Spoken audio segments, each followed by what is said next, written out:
देखो, आज से हम लोग अपने नए सेक्शन की शुरुआत करेंगे आधुनिक भारत की, मॉडर्न इंडिया की। ठीक है, मॉडर्न इंडिया की हम लोग शुरुआत करेंगे। तो ये जो सेक्शन होता है मॉडर्न इंडिया का, ये बहुत महत्वपूर्ण सेक्शन होता है। लगभग सभी बच्चे किसी न किसी रूप में जो शुरुआत करते हैं वो मॉडर्न इंडिया में थोड़ा सा परेशानी फील करते हैं। क्योंकि आधुनिक भारत में क्या होता है कि अब भारत के हर क्षेत्र अब इतिहास के दायरे में आते हैं। तो अलग अलग डायमेंशन पे अलग अलग बात करनी होगी, फिर सबको आपको एक साथ जोड़ना होगा, तभी आप मॉडर्न इंडिया पर अपनी अच्छी तरह से पकड़ बना पाएंगे। ठीक है, तो मॉडर्न इंडिया को कैसे पढ़ना है, हम कैसे पढ़ाएंगे, इसकी संक्षिप्त में आपको एक रूपरेखा दे देते हैं। चलिए शुरू करते हैं। मॉडर्न इंडिया, आधुनिक भारत।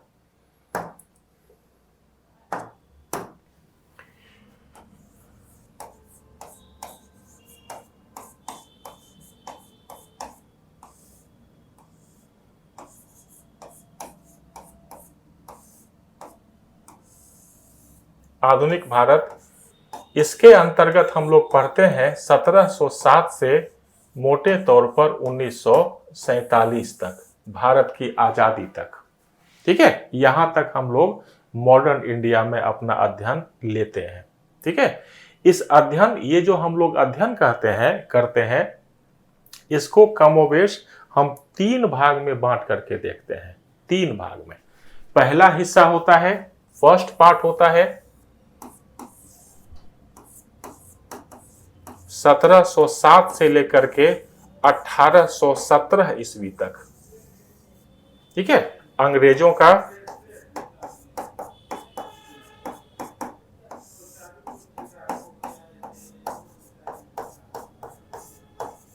भारतीय राज्यों पर अधिकार।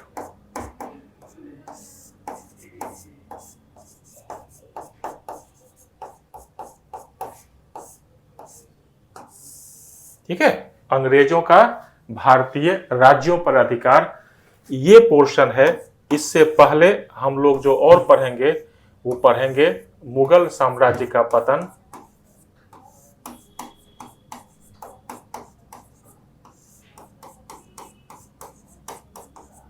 पहला। दूसरा पढ़ेंगे हम लोग भारत में यूरोपीय कंपनियों का आगमन,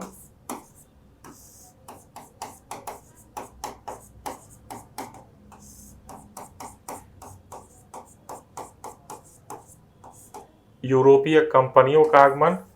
तीसरा, अंग्रेजों का भारतीय राज्यों पर अधिकार। ये सब हम लोग तीन पार्ट में इसको हम लोग पढ़ेंगे। खास करके देखोगे किसके संदर्भ में हम लोग पढ़ेंगे, ये हम लोग पढ़ेंगे मैसूर के संदर्भ में। मैसूर है, मराठा है, बंगाल के विशेष संदर्भ में।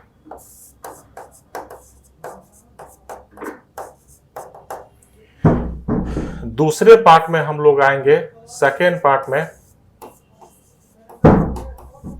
1850 से 1885 तक। यहां पर अगर 1850 से 1885 को देखोगे तो यहां पर जो स्थिति होगी वो ये होगी कि यहां पर हम लोग पढ़ेंगे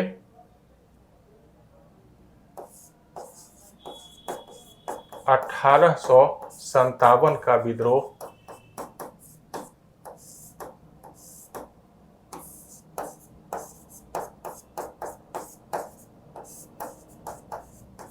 भारतीय पुनर्जागरण, भारत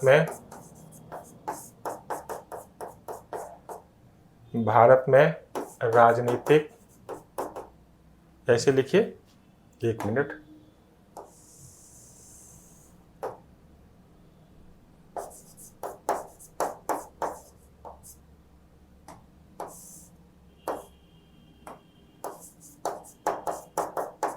अंग्रेजों की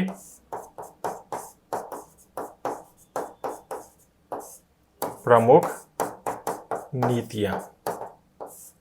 फिर तीसरे सेक्शन में आपको ले चलेंगे, थर्ड सेक्शन में ले चलेंगे भारतीय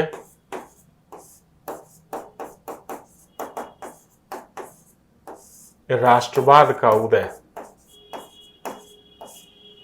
इसमें सबसे पहले 1885 से 1905, दूसरा 1905 से 1915 और तीसरा 1915 से 1947। ये क्रम से हम लोग इसकी चर्चा करेंगे। देखिए, हम लोगों का जो होगा, फिर से एक बार समझ लेते हैं, हम लोगों का अब जो टॉपिक है ये आधुनिक भारत का इतिहास है। आधुनिक काल का जो प्रारंभ है बच्चों, ये हम करते हैं औरंगजेब की मृत्यु से। औरंगजेब की मृत्यु होती है 1707 ईस्वी में अहमदनगर में, और यहीं से आधुनिक भारत की शुरुआत हम लोग मान लेते हैं। ये कोई हार्ड एंड फास्ट रूल नहीं है। हम जैसे प्राचीन भारत देखे थे ना, मानव के जन्म से लेकर के प्राग ऐतिहासिक काल से लेकर के 712 ईस्वी तक, मोहम्मद बिन कासिम के काल तक, मोहम्मद बिन कासिम के नेतृत्व में अरब आक्रमण जो पहला होता है 712 सिंध पर, राबर का युद्ध होता है, तब तक का जो पीरियड था वो प्राचीन भारत था। 712 ईस्वी से लेकर के फिर 1707 ईस्वी औरंगजेब की मृत्यु तक का जो कालखंड था वो था मध्यकालीन भारत। और 1707 ईस्वी औरंगजेब की मृत्यु से लेकर के 1947 तक, देश की आजादी तक का काल आधुनिक भारत का काल। अब ये इतिहास उठ के चला गया है 1964 तक। 1964 है जवाहरलाल नेहरू की मृत्यु। लेकिन बीपीएससी में या यूपीएससी में जो ज्यादातर प्रश्न आपको मॉडर्न इंडिया से होंगे वो 1947 तक को केंद्र में करके ही पूछा जाता है।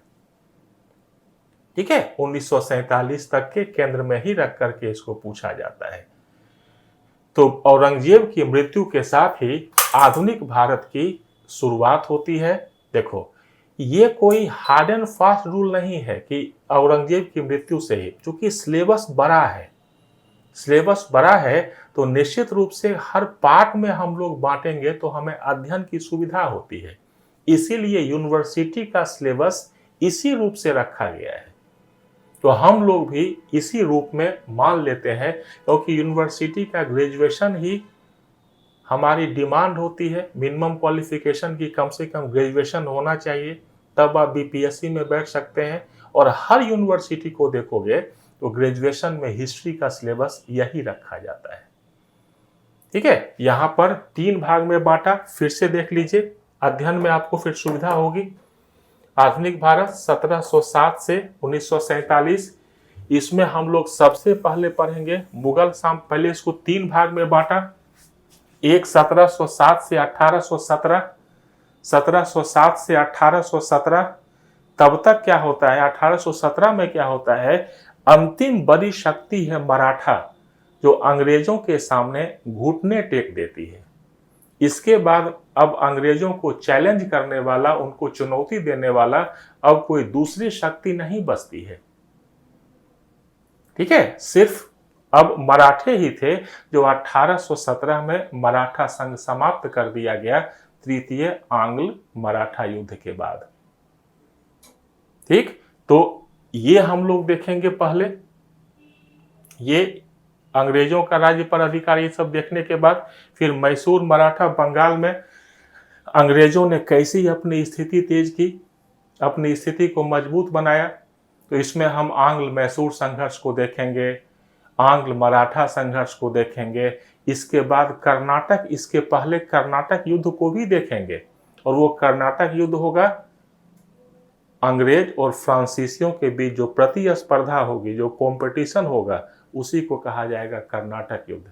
तो कर्नाटक, मैसूर, टीपू सुल्तान, बंगाल, मराठा, इन सब की हम लोग अभी यहाँ पर चर्चा करेंगे। देखिए, ये जो फर्स्ट सेक्शन होता है बच्चों, ये जो पहला सेक्शन होता है जिसकी हम लोग चर्चा करेंगे, यहां से प्रश्न की संख्या होती है, प्रश्न पूछे जाते हैं, लेकिन बहुत ज्यादा नहीं, बहुत ज्यादा यहां से प्रश्न नहीं होते हैं, लेकिन हल्के प्रश्न होते हैं। इतने प्रश्न होते हैं कि आपका सिलेक्शन इफेक्टेड हो सकता है। इतने, मान लो 3-4 प्रश्न यहां से आ गए, 3-4 प्रश्न यहां से आ गया, 2-3 ही आ गए, हल्का फुल्का होगा, सब लोग सही करेगा, आप सही नहीं कर पाएंगे तो फिर दिक्कत होगी। इसीलिए महत्व तो थोड़ा कम जरूर है इनका, लेकिन 2-3 आता है, इसीलिए इसको पढ़ना जरूरी पड़ेगा आपको। और पढ़ने का भी तरीका हमारा ऐसा है कि स्टोरी फॉर्मेट में हम लोग चलेंगे, हर चीजों को बढ़िया से समझ समझ करके लिख लेंगे और सबको फैक्ट के रूप में याद कर लेंगे। अभी मॉडर्न इंडिया में अगर अभी से आप याद करना शुरू कर देते हैं मेरे साथ साथ, जो आपको बोलते जाते हैं, जो लिखते जाते हैं, अपने भी आप कॉपी कलम लेकर के, ऑनलाइन क्लास है आपको हमेशा उपलब्ध है, इसका मतलब ये नहीं होता है कि आप बाद में देखेंगे। लाइव क्लास का एक अपना वैल्यू होता है, इसके साथ अगर आप बैठ करके लिखते हैं तो निश्चित रूप से आपकी स्थिति अच्छी हो जाएगी। और मॉडर्न इंडिया में आप मेरे साथ चलिए, जहां कोई दिक्कत होती है सवाल कीजिए, आपकी पकड़ निश्चित रूप से बहुत मजबूत बनेगी। ठीक है, तो हम लोग आज से एक नए सेक्शन की शुरुआत करेंगे, आधुनिक भारत। यहीं से हमारा सेक्शन शुरू होगा और पहला होगा हमारा मुगल साम्राज्य का पतन। इसके बाद दूसरा होगा यूरोपीय कंपनियों का आगमन, जिसमें हम सबसे पहले पुर्तगाली आए हैं, हम पुर्तगालियों को देख लेंगे। पुर्तगाली के बाद डच आते हैं, डचों को देखेंगे। फिर इसके बाद अंग्रेज आते हैं, अंग्रेजों को देखेंगे। फिर इसके बाद डेनमार्की आते हैं, उनको देखेंगे। फ्रांसीसियों को देखेंगे। ठीक है, फिर दो मुख्य शक्तियां बचेंगी, फ्रांसीसी और अंग्रेज, दोनों के बीच वर्चस्व की लड़ाई होगी, कर्नाटक वार, इसको देखेंगे। लेकिन सबसे पहले मुगल साम्राज्य का पतन देखिए। पहला मुगल साम्राज्य का पतन, एक एक करके हम लोग चलते हैं। तो फर्स्ट सेक्शन पर हम लोग आते हैं, मुगल साम्राज्य का पतन। तो यहां लिखना है आधुनिक भारत।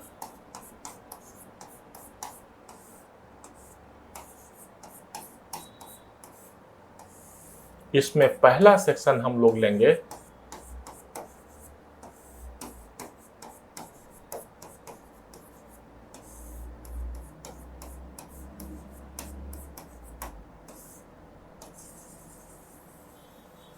मुगल साम्राज्य का पतन। देखिए,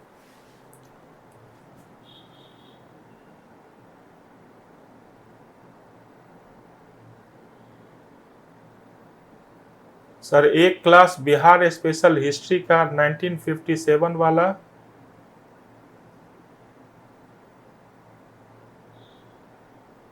देखो ये बिल्कुल 1857 तो लिखे ही, 1857 तो कोड है, बिल्कुल 1857 कोड है, 1857 तो होगा ही होगा।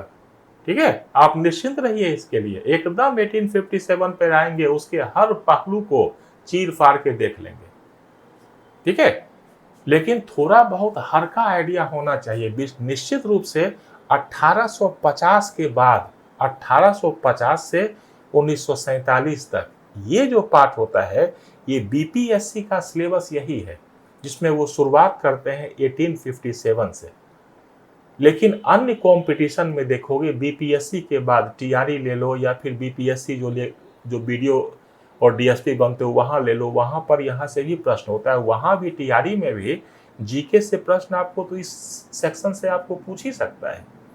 तो थोड़ा सा सब्र कीजिए, क्लास हमारी तेज चलेगी और लगभग आपको एग्जाम से पहले हर पहलू के लिए तैयार होकर के भेज देंगे।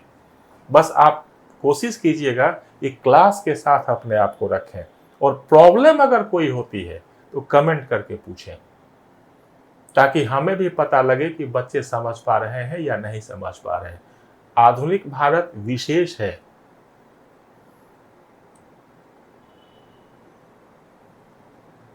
ठीक है, पीजीटी का देना है तो और अच्छा होगा आपके लिए।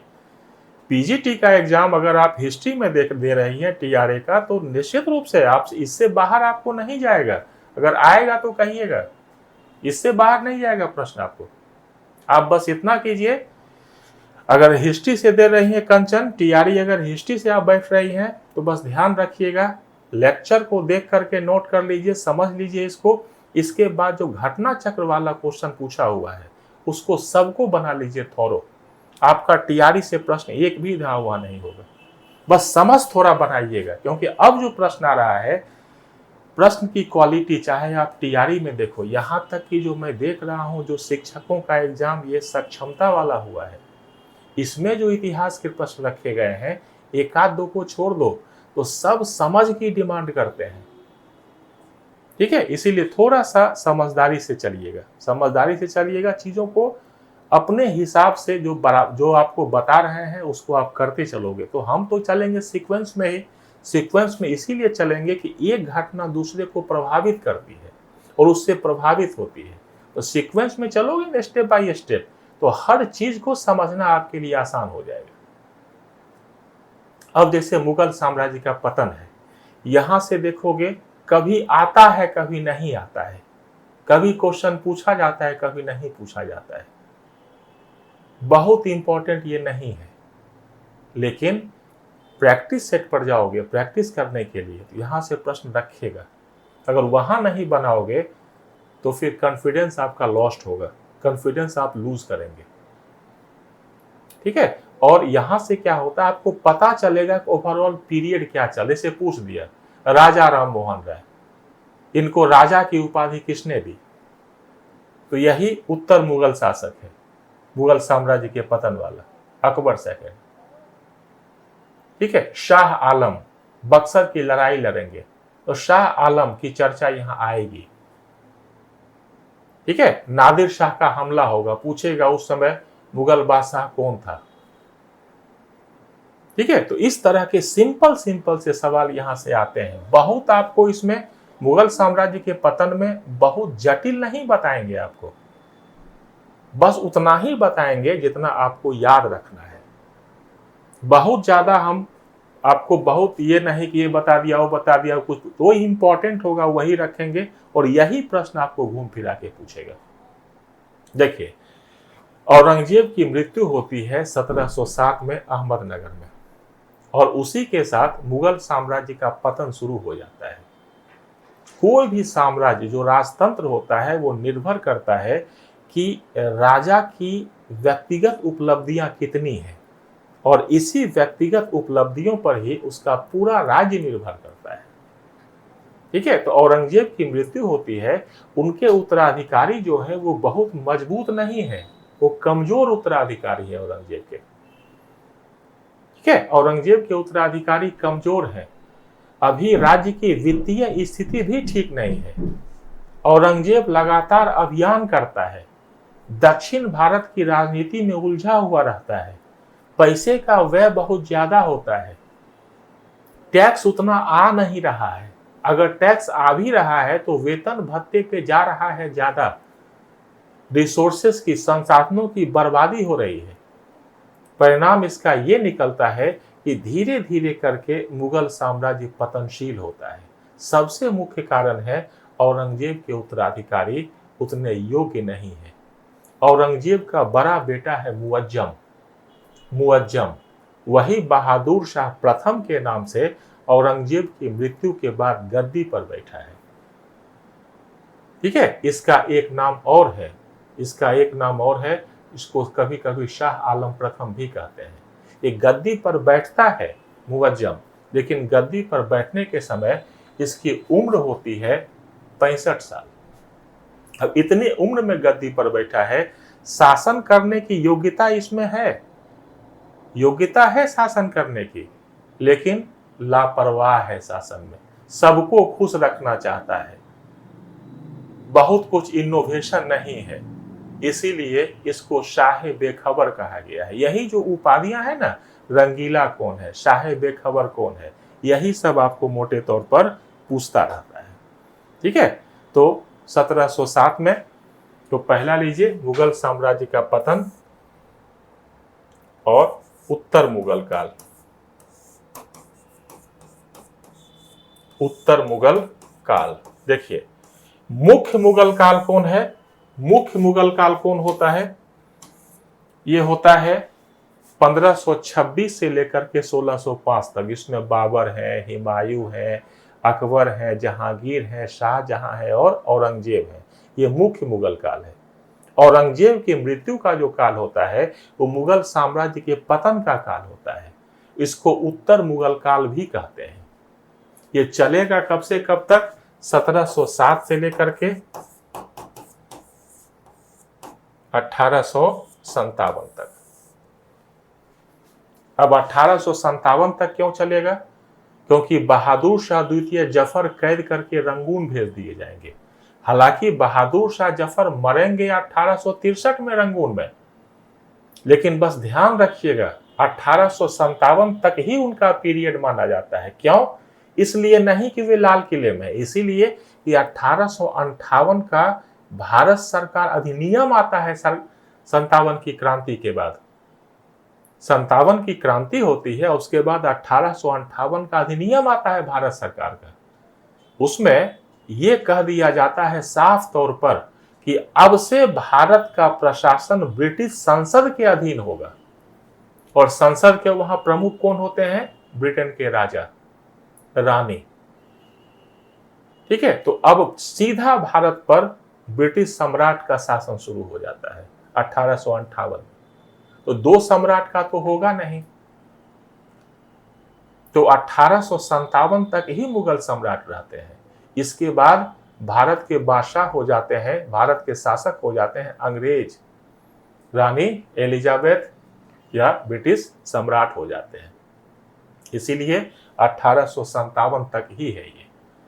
ठीक है, औरंगजेब की मृत्यु होती है अहमदनगर में 1707 ईस्वी में। इसके बाद उनका पुत्र बैठता है, इसका नाम है बहादुर शाह प्रथम।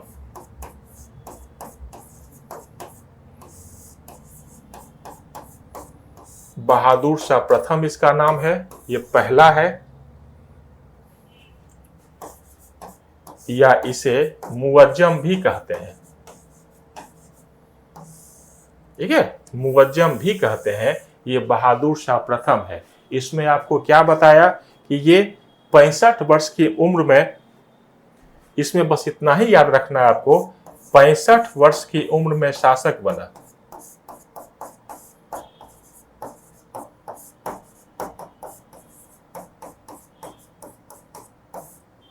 और शासकीय कार्यों में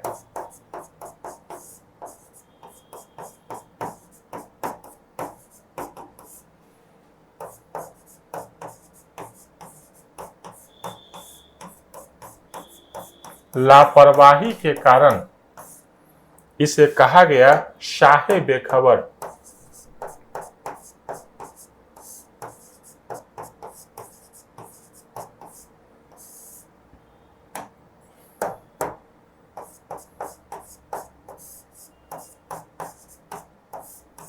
तो इसमें आपको जो याद रखना है वो ये याद रखना है कि इसी को ये है बहादुर शाह या ये है मुअज्जम। ठीक है, इसके बाद बहादुर शाह है या मुअज्जम है। इसका पीरियड है 1707 एडी से लेकर के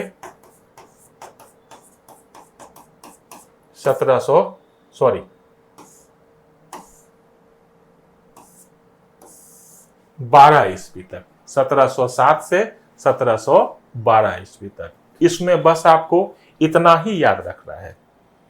ठीक है, इसमें आपको बस इतना ही याद रखना है।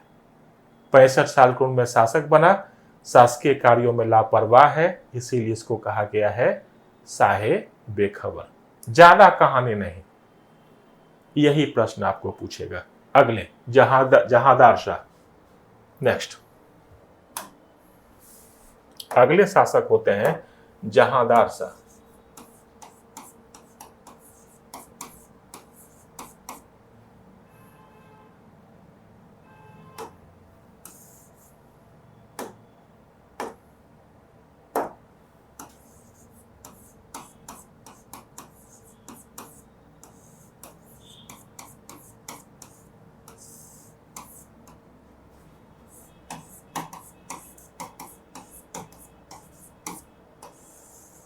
1712 ईस्वी से 1713 ईस्वी, ये इनका पीरियड है जहांदार शाह का। ये भी शासन कार्यों में योग्य नहीं है, शासन कार्यों में ये भी योग्य नहीं है। ये बहुत भ्रष्ट आचरण वाला व्यक्ति है, बहुत भ्रष्ट आचरण। इसकी प्रेमिका है जो एक वैश्या है, लाल कुंवर, उसी का प्रभाव रहता है पूरे शासन पर। इसीलिए इतिहास में ये लंपट मूर्ख कहा जाता है, लंपट मूर्ख। और ये जुल्फिकार खान है इसका वजीर, इसी की सहायता से ये शासन करता है जुल्फिकार खान। अब जो है वजीर की शक्ति बढ़ रही है, राजा बनाने में वजीर की प्रमुख भूमिका है। तो जुल्फिकार खान को ये अपना वजीर बनाता है, उसी के कहने के अनुसार ये शासन करता है। और इतिहास में इसको कहा जाता है लंपट मूर्ख। आमेर के राजा हैं जय सिंह, आमेर के राजा हैं जय सिंह, उसको मिर्जा की उपाधि देता है। और आमेर के और फिर मारवाड़ के राजा हैं अजीत सिंह, इनको महाराज की उपाधि देता है। तो जय सिंह को मिर्जा और अजीत सिंह को महाराज, यही इसकी उपलब्धि है। दो उपाधि ये बड़े बड़े राजपूत सरदारों को इसने दिया है, बस यही इसमें ध्यान रखना है। तो पहला है यह जुल्फिकार खान, पहला ध्यान रखिएगा, यह लिखना है कि यह जुल्फिकार खान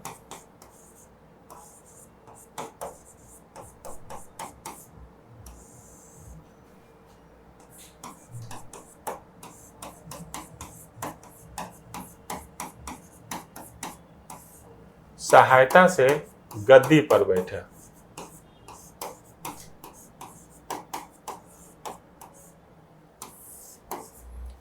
इसकी प्रेमिका है लाल कुंवर,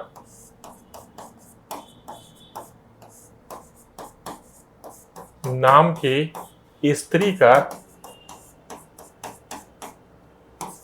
प्रभाव रहा है साम्राज्य पर। ये इसने जय सिंह को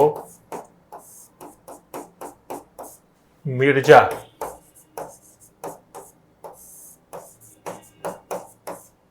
और अजीत सिंह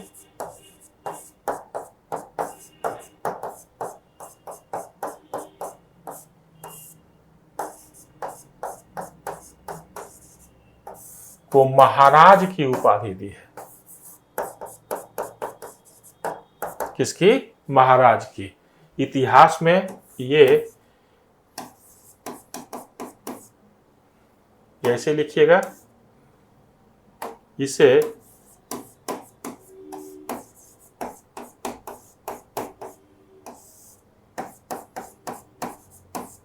घृणित कायर कहा गया। जो इस समय के समसामयिक इतिहासकार हैं, इसको कहते हैं कि ये घृणित कायर है जहांदार शाह। ठीक है, तो इसमें दो चीज सिर्फ ध्यान रखिएगा, ये अजीत सिंह और जय सिंह को मिर्जा और अजीत सिंह को महाराज की उपाधि, इतिहास में घृणित कायर। इससे पहले बहादुर शाह क्या थे? साहे बेखबर थे, ये घृणित कायर है। और अब आएंगे लंपट मूर्ख, कौन? फर्रुखसियर। अगले फर्रुखसियर,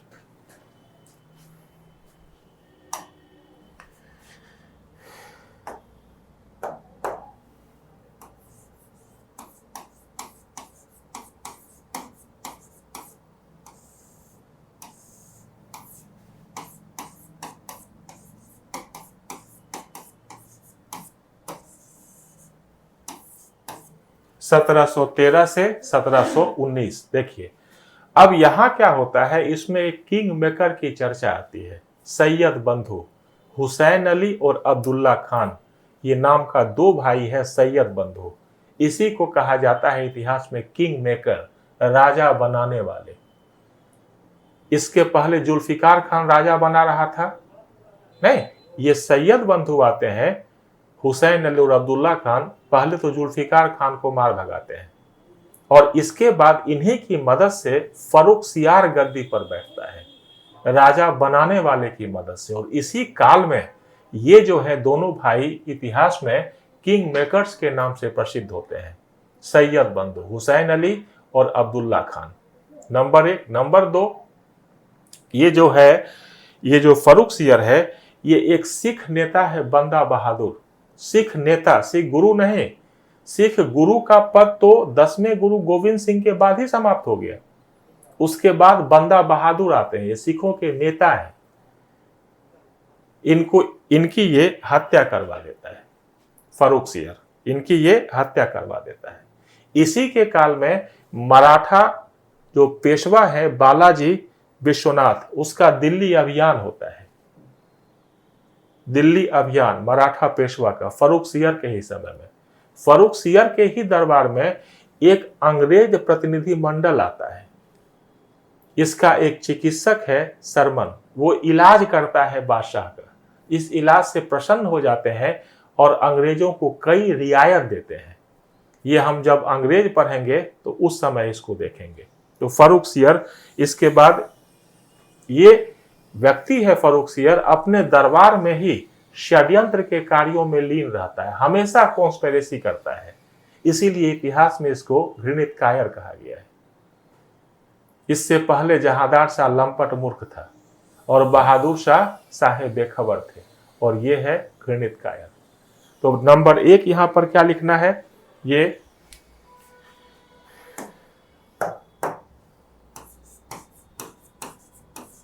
सैयद बंधुओं की सहायता से। सैयद बंधु में कौन कौन है, कभी कभी यही पूछता है। हुसैन अली,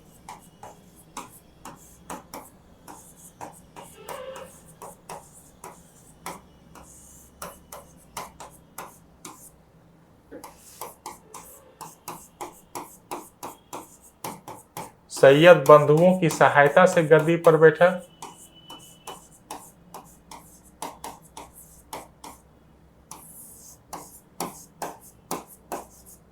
यही सैयद बंधु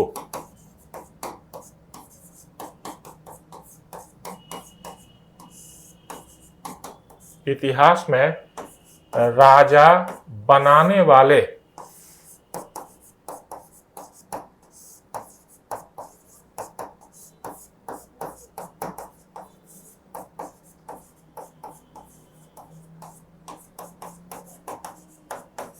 के नाम से प्रसिद्ध हुए।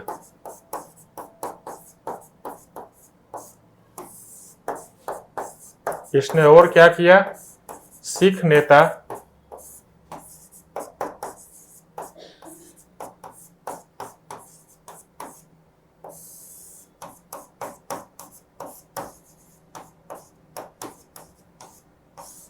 बंदा बहादुर को इसने क्या किया, फांसी दे दी। ठीक है, एक अंग्रेज प्रतिनिधि मंडल इसी के दरबार में आया, जिसको इन्होंने कई रियायतें दी, जिसको कि मैग्ना कार्टा कहा जाता है। इसकी चर्चा हम लोग करेंगे अगले सेक्शन में। चूंकि देखो, पहले आपको परिचय करवा देते हैं कि औरंगजेब मरे, उसके बाद बहादुर शाह आए, फिर जहांदार शाह आए, फिर फर्रुखसियार भी आया। ये सही में सियार था, अपने ही अधिकारियों के खिलाफ षड्यंत्र करता था। इसीलिए इतिहास में इसे घृणित कायर कहा गया है। इतिहास में इसे घृणित कायर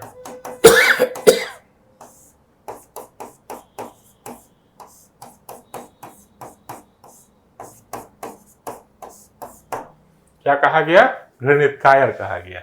बस इसमें आपको इतनी सी बात ध्यान रखनी है। ठीक है, बंदा बहादुर सिख नेता को फांसी दिया, यही सवाल आपको ज्यादा से ज्यादा पूछता रहता है। ठीक है, चलिए, तो ये तीसरा था।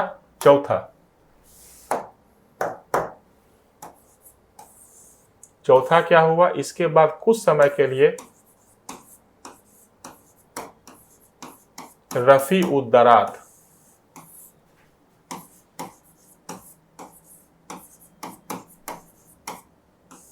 और रफी उद दौला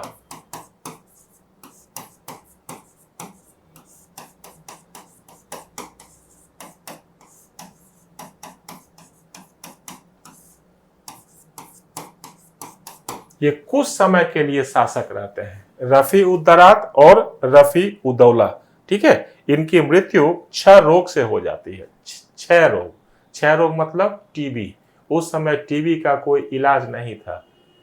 इसी 6 रोग से रफी उद्दरात और रफी उदौला की मृत्यु हो जाती है। बस थोड़ा समय रहता है। और इसके बाद आता है रोशन अख्तर। ये ध्यान रखिएगा, ये बड़ा नेता है रोशन अख्तर।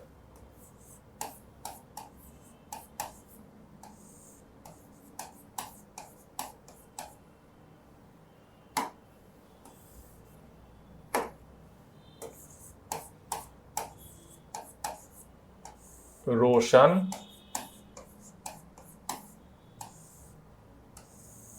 अख्तर, इतिहास में यही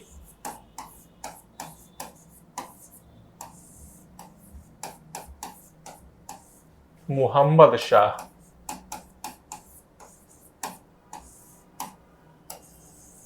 क्योंकि नाम के साथ ही जोड़ दिया तो आपको ये याद रहेगा। रोशन अख्तर, इसी का नाम है मोहम्मद शाह, जिसको इतिहासकार कहते हैं रंगीला बादशाह। तो नाम के साथ ही जोड़ लोगे तो आपको ये याद करने में आसानी होगी। ठीक है, मोहम्मद शाह रंगीला, इतिहास में रंगीला के नाम से प्रसिद्ध है। ये क्या करता है, निजामुल मुल्क को वजीर बनाता है। निजामुल मुल्क, निजामुल मुल्क जो है इसका नाम है चिनकिलिच खान। इसे असफजाह की उपाधि देता है। बहुत योग्य व्यक्ति है निजामुल मुल्क, बहुत योग्य व्यक्ति है। लेकिन इस समय क्या कहे आपको, दरबार की स्थिति बहुत षड्यंत्रपूर्ण है। दरबार में इस समय बहुत षड्यंत्र होता है। ठीक है, बहुत षड्यंत्र होता है। उस षड्यंत्र से निजामुल मुल्क क्या करता है, मुगल दरबार छोड़ देता है। 24 लोग उसके साथ हैं। चुपचाप वो निकलता है, मूसी नदी पार करता है। कौन नदी, मूसी नदी, और हैदराबाद राज्य की स्थापना करता है इसी काल में। तो आपसे पूछता है कि हैदराबाद राज्य का संस्थापक कौन था, आप कहते हैं निजामुल मुल्क। यही निजामुल मुल्क जिसका नाम चिनकिलिच खान था, ये मोहम्मद शाह रंगीला के समय ही हैदराबाद राज्य की स्थापना करता है। ये पूछता है कि निजामुल मुल्क किसका वजीर था, आप कहते हैं मोहम्मद शाह का वजीर था। ठीक है, देखिए सिर्फ हैदराबाद ही नहीं, इसी काल में सआदत खान अवध को नया राज्य बनाता है। मुर्शिद कुली खान बंगाल में नया राज्य बनाता है। रुहेलखंड में रुहेला सरदार स्वतंत्र हो जाते हैं, रुहेलखंड का नए राज्य की स्थापना करते हैं।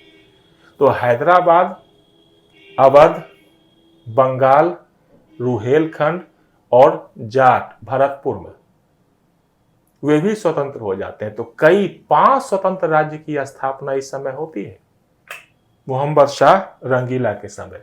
आपको पता है 1739 में नादिर शाह का आक्रमण, जिसको ईरान का नेपोलियन कहते हैं, नादिर शाह को, उसका आक्रमण इसी काल में होता है। नादिर शाह शाहजहां का तख्ते ताऊस मयूर सिंहासन लूट करके अपने साथ ले जाता है, और उसी मयूर सिंहासन में कोहिनूर हीरा जरा हुआ है, तो नादिर के साथ ही चला जाता है। फिर उसका पोता शाह शुजा रंजीत सिंह को देता है, फिर वो पंजाब के खजाने में आता है। तो आपसे ये पूछता है कि नादिर शाह का आक्रमण किसके काल में हुआ, मोहम्मद शाह के काल में। कब हुआ, 1739 में हुआ। ठीक है, तो ये इतना आपको इसमें ध्यान रखना है। सबसे पहले मोहम्मद शाह इतिहास में रंगीला के नाम से प्रसिद्ध है, नंबर 1। ठीक है, नंबर 1। नंबर 2, इसका वजीर है कौन, निजामुल मुल्क, वही निजामुल मुल्क जिसका नाम था चिनकिलिच खान, और उसी ने हैदराबाद राज्य की स्थापना की इसी काल में। इसी काल में अवध स्वतंत्र हो गया, स्वतंत्र अवध की स्थापना हुई। इसी काल में स्वतंत्र बंगाल की स्थापना हो जाती है मुगल साम्राज्य से अलग होकर के। इसी काल में रुहेलखंड राज्य की स्थापना होती है। इसी काल में भरतपुर का राज्य बनता है आगरा मथुरा में। तो 5-6 राज्यों की स्थापना होती है इस समय। और क्या होता है, नादिर शाह का आक्रमण होता है। इतना आपको ध्यान रखना है। और नादिर शाह अपने साथ क्या लूट के ले जाता है? तो मयूर सिंहासन ले जाता है। उसमें मयूर सिंहासन में क्या है? कोहिनूर हीरा है। अब आपको बताया था कि मयूर सिंहासन का निर्माण किसने करवाया था? अपने नोट्स को देखोगे, वहां मिलेगा बे बादल खान। कहां पर? बे बादल खान। यह भी बताया है मयूर सिंहासन रहता कहां पर है, दीवाने आम में कि दीवाने खास में, देख के बताइएगा। ठीक, आपको लिखाया हुआ ये सब। तो अगले आएंगे मोहम्मद शाह 1719 से 1748।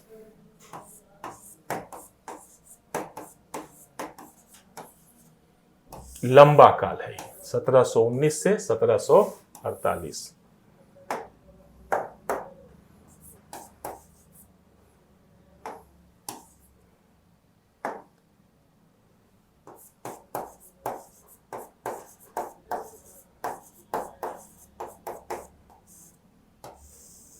निजामुल मुल्क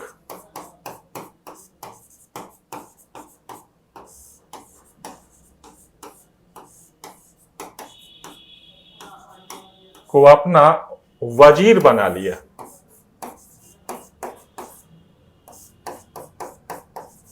इसी काल में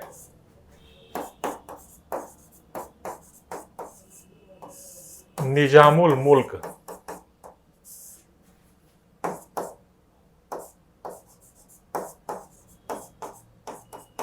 जिसका मूल नाम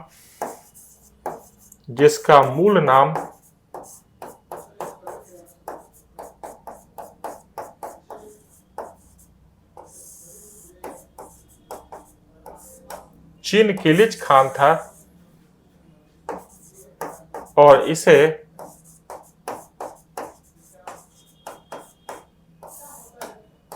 असफजाह की उपाधि दी गई थी।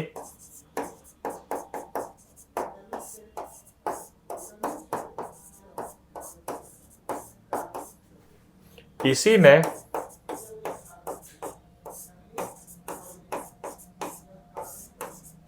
मूसी नदी के किनारे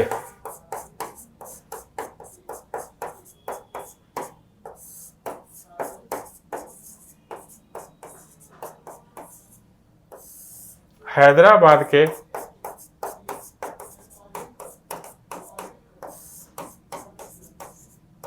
स्वतंत्र राज्य की स्थापना की।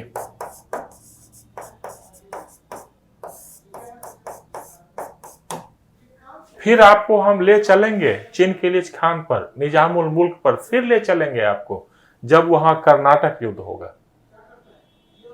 ठीक है, फिर इसकी चर्चा आएगी, ध्यान रखिएगा। तो ये इसी ने कौन नदी? मूसी नदी। ये ध्यान रखिएगा, आपसे ऐसे भी ज्योग्राफी में पूछता है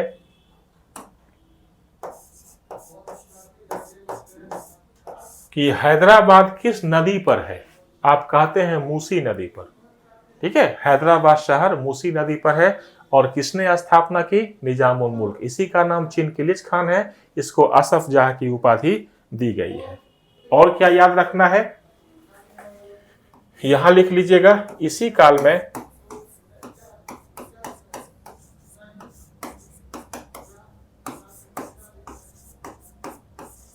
सआदत खान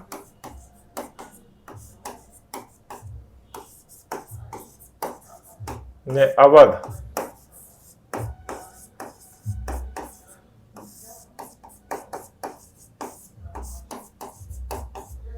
मुर्शिद कुली खान ने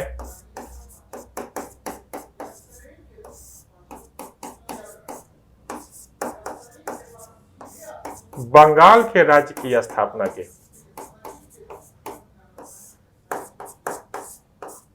ठीक है, इसी काल में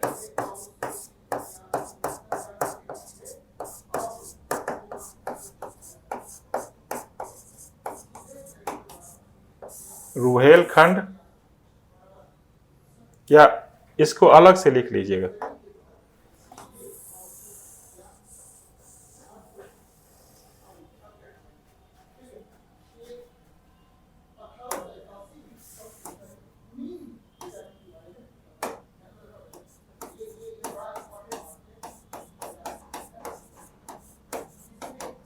इसी काल में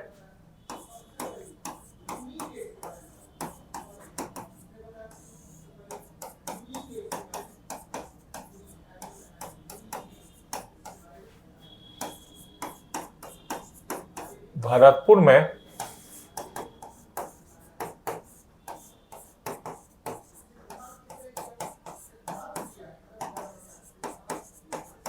जाट राज्य की स्थापना हो गई। और क्या हुआ?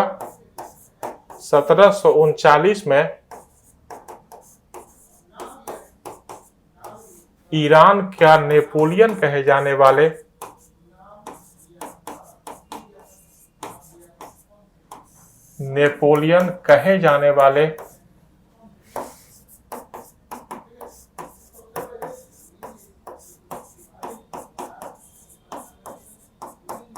नादिर शाह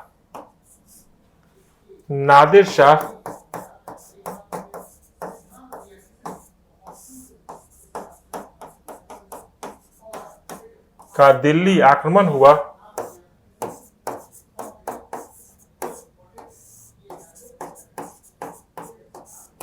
नादिर अपने शाह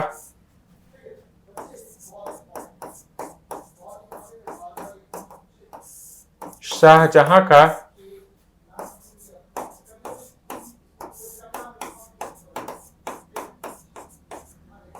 मयूर सिंहासन नादिर अपने शाह शाहजहां का मयूर सिंहासन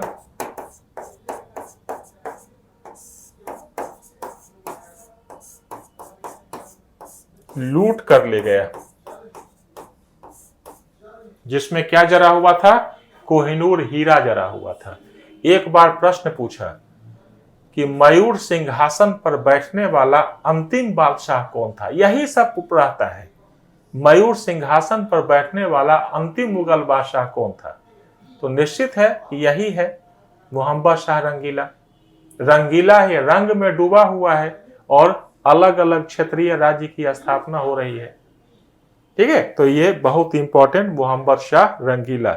इसका नाम क्या था? रोशन अख्तर।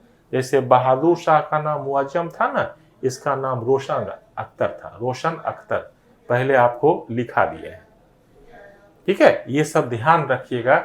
ये सब प्रश्न पूछेगा नहीं, लेकिन प्रैक्टिस सेशन में जहाँ जाते हो और आजकल क्वेश्चन प्रैक्टिस करते हो, ऑनलाइन क्वेश्चन प्रैक्टिस आता है, इस सब में ये सब आता है।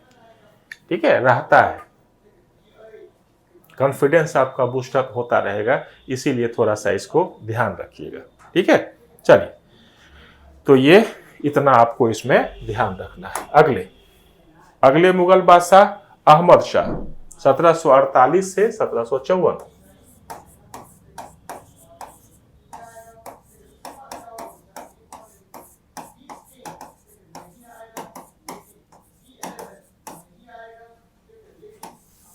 सत्रह सौ 1754 ये काल है अहमद शाह का। ये जो है, इसने बस इसकी उपलब्धि यही है कि सफदर जंग को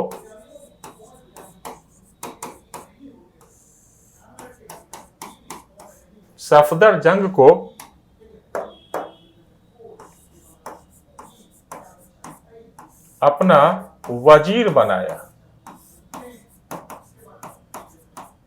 किसको? सफदर जंग को अपना वजीर बनाया। इसके बाद इसने क्या किया कि बहुत ज्यादा, ये खास करके नाचने गाने वालों का प्रभाव इस समय साम्राज्य पर बहुत ज्यादा रहा। इसकी मां थी अधम बाई बहुत उधम में लगती थी।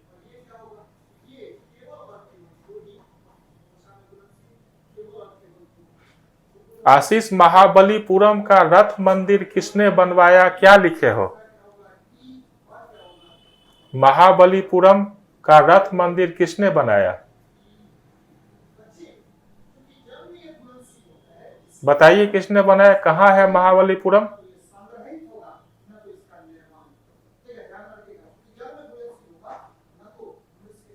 महाबलीपुरम का रथ मंदिर किसने बनवाया? क्या लिखे थे? ये बनना शुरू हुआ है महेंद्र वर्मन के काल में, नरसिंह के काल तक बनता रहा है। ठीक है। रथ मंदिर किसको कहते हैं ये बताओ। बिल्कुल तमिलनाडु में है ही, तमिलनाडु में रथ मंदिर किसको कहते हैं? चट्टान को काट के जो मंदिर बनता है उसको रथ मंदिर कहते हैं। महाबलीपुरम का रथ मंदिर महेंद्र वर्मन पल्लव शासक के काल में बनना शुरू हुआ। ठीक है, चलिए अभी यहां कंसंट्रेट कीजिए मॉडर्न इंडिया पर अहमद शाह का काल। क्लियर है आशीष, समझ रहे हो बात? क्लियर है?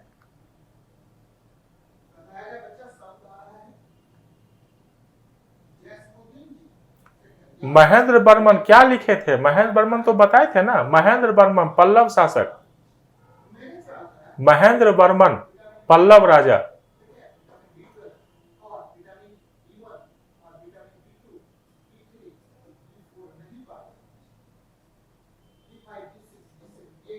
देख लीजिएगा, देख लीजिएगा कहां पर आपको कहां मिल रहा है।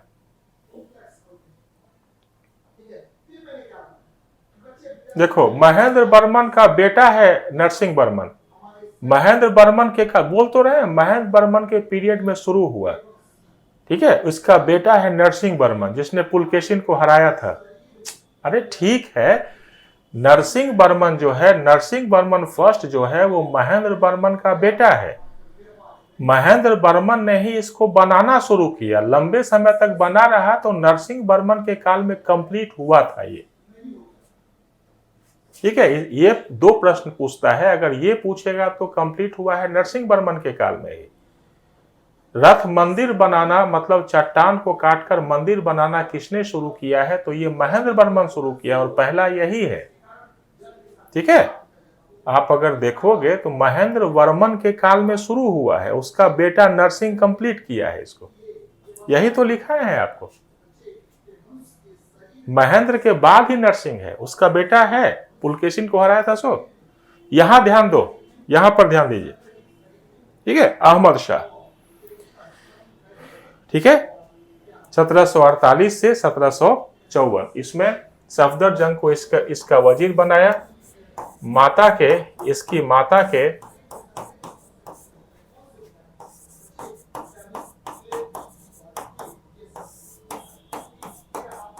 अनुचित हस्तक्षेप के कारण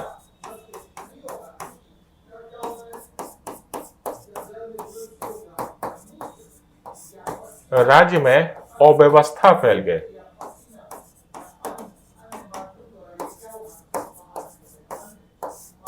राज्य में अव्यवस्था फैल गई। तो अहमद शाह में कोई ज्यादा नहीं है, आपको इतना ध्यान रखना है। अगला आलमगीर द्वितीय या औरंगजेब द्वितीय, अगले शासक।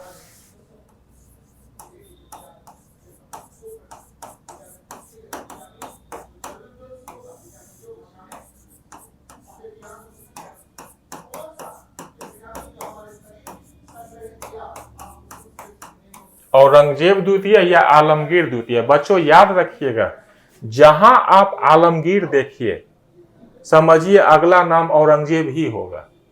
औरंगजेब ने ही आलमगीर की उपाधि ली थी। ठीक है, औरंगजेब आलमगीर था, तो यहां भी औरंगजेब सेकंड होगा तो आलमगीर सेकंड हो जाएगा।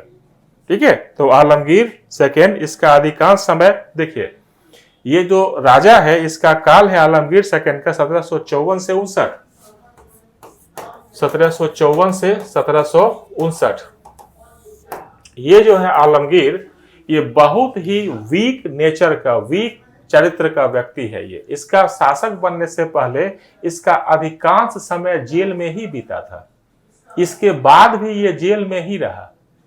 इस समय कहते हैं कि मुगल राजमहल में गरीबी इतनी ज्यादा छा गई थी कि राजकुमारियां पर्दा छोड़ करके महल से बाहर निकल गई, जो इस समय का इतिहासकार गुलाम हुसैन कहता है।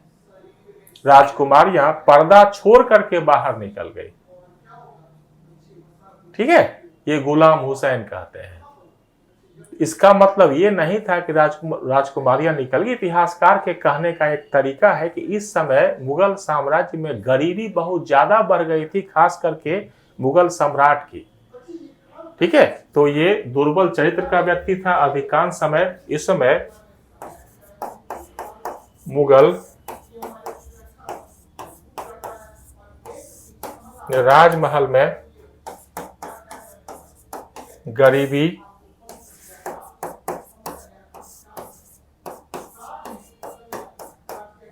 और दरिद्रता बढ़ने लगे। आलमगीर या औरंगजेब द्वितीय में आपको बस इतना ही ध्यान रखना है। ठीक है, अगले शाह आलम सेकंड या अली गौहर, ये बड़ा इंपॉर्टेंट है।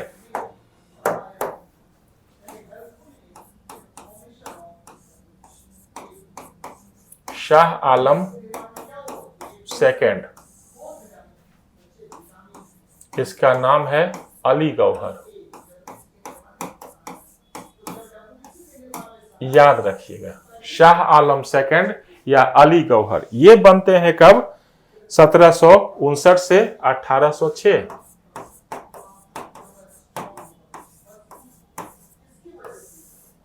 देखिए, शाह आलम सेकंड अली गौहर ये बादशाह बनते हैं, राजा बनते हैं। ये जो राजा बनाए गए हैं ये महादजी सिंधिया, इस समय सबसे बड़ा सिंधिया सरदार है। ये महादजी सिंधिया, यही इनको उठा करके ले जाता है और मुगल गद्दी पर बैठाता है। लेकिन होता क्या है, गुलाम कादिर रूहेला, वही रूहेला सरदार गुलाम कादिर रूहेला इससे नाराज है। वो लाल किला में घुसता है और शाह आलम की आंखें निकलवा देता है। कभी कभी ये भी प्रश्न आपसे पूछता है कि कौन अंधा बादशाह था, तो यही अंधा बादशाह था अली गौहर या शाह आलम द्वितीय। इसकी आंखें निकलवा दी थी रूहेला सरदार गुलाम कादिर ने, लेकिन इसका बदला लिया मराठों ने और सिंधिया सरदार ने। गुलाम कादिर को मार डाला गया। तो गुलाम कादिर रूहेला ने इसकी आंखें निकलवा ली, इसलिए ये क्या था? बादशाह, अंधा बादशाह था। ये भी प्रश्न आपको पूछा जाता है। इसका राज्याभिषेक हो चुका था, लेकिन इतनी ज्यादा यहां पे शत्रुता थी कि 12 वर्ष तक ये मुगल गद्दी पर, ये अपने थ्रोन पे, अपने गद्दी पे नहीं बैठ सका। 12 वर्षों तक भटकता रहा। इसके बारे में सबसे इंपॉर्टेंट जो आपको जानना है, सुनते हो ना बक्सर की लड़ाई 1764। बक्सर की लड़ाई में ये अंग्रेजों से हारा और इलाहाबाद की संधि की, बिहार बंगाल उड़ीसा की दीवानी इसी ने दे दी अंग्रेजों को। बिहार बंगाल उड़ीसा की जामींदारी अपने 12 अगस्त के फरमान के द्वारा, ये शाह आलम सेकंड ने, इसकी भी चर्चा करेंगे। इसी के काल में 1803 में अंग्रेजों का दिल्ली पर अधिकार हुआ। कहां पर? दिल्ली पर अंग्रेजों का अधिकार हुआ। 1806 में इस बादशाह की हत्या कर दी गई। तो पहला पॉइंट क्या है? ये महादजी सिंधिया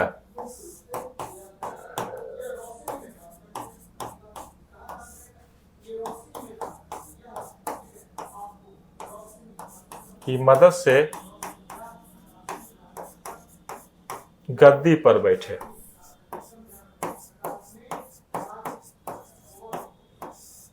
रूहेला सरदार ने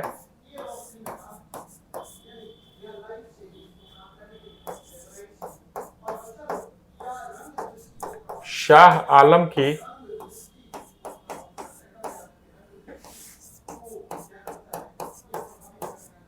आंखें निकलवा दी।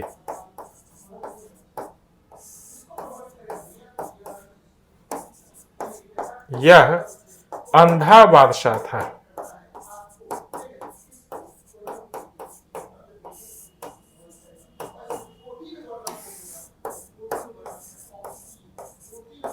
अठारह सौ 3 में इसी के काल में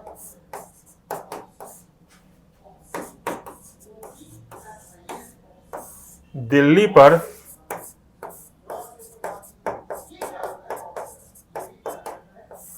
अंग्रेजों का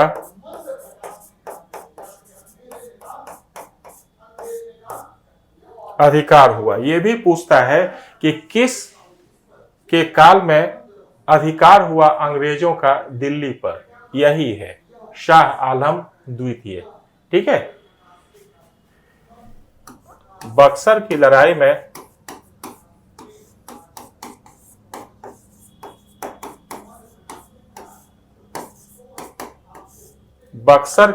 में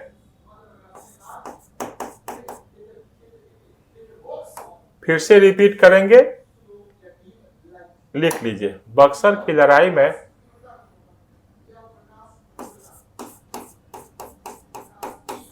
मीर कासिम तथा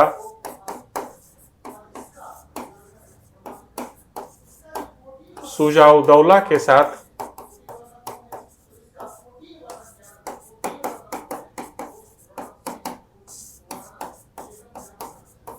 अंग्रेजों से पराजित हुए।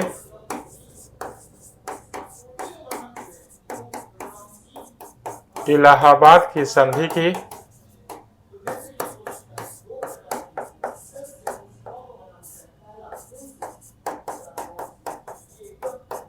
अंग्रेजों को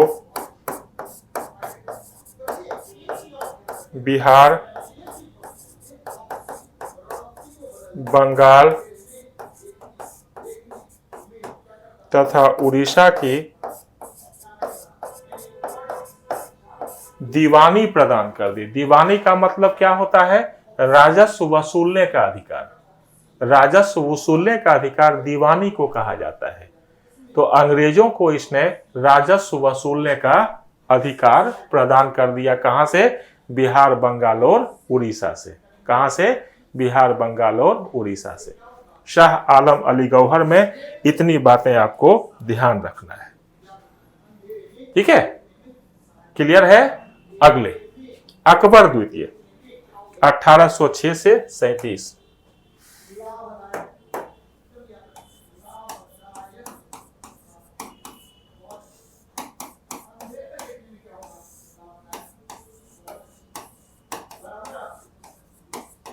अठारह सौ 6 से 1837 ये अंग्रेजों के संरक्षण में,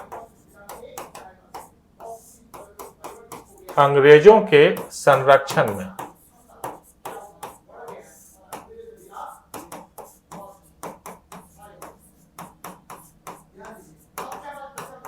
बादशाह बने।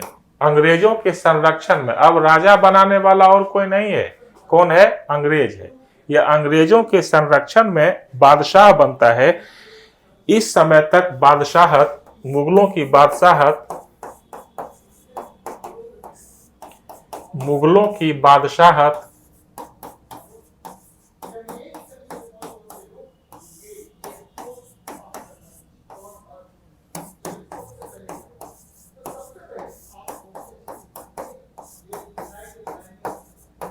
लाल किले तक सिमट गई।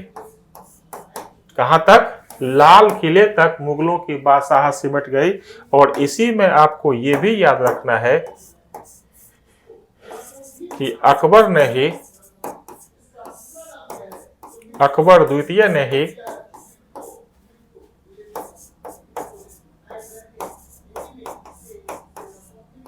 राम मोहन राय को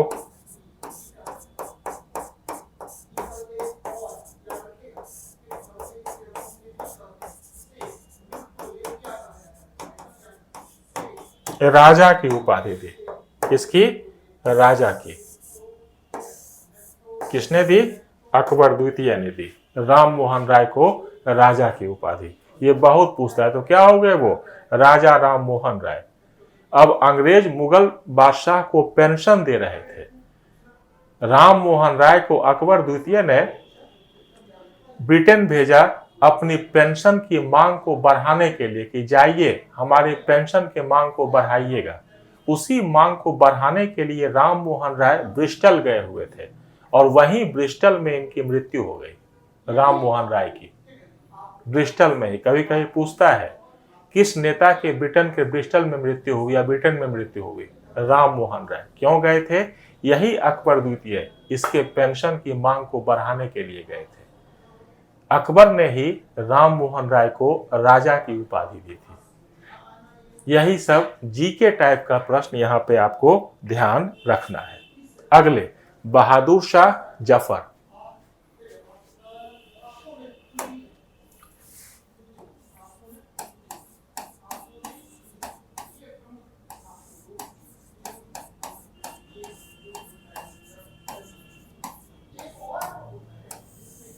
बहादुर शाह जफर ये रहे हैं कब तक? 1837 से 1857।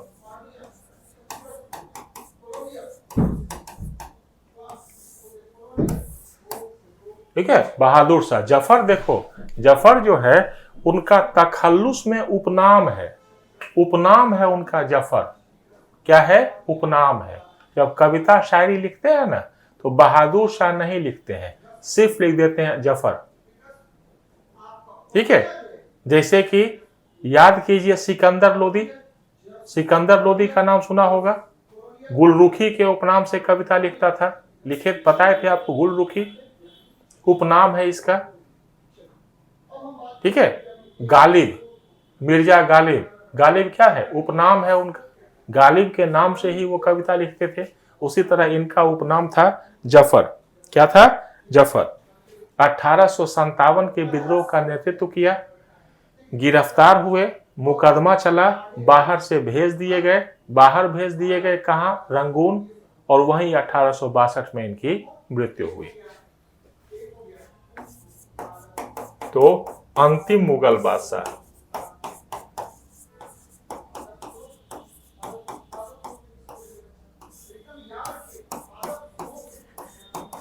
1857 के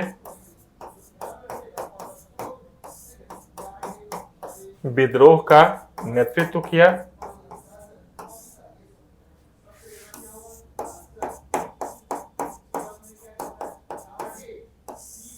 गिरफ्तार करके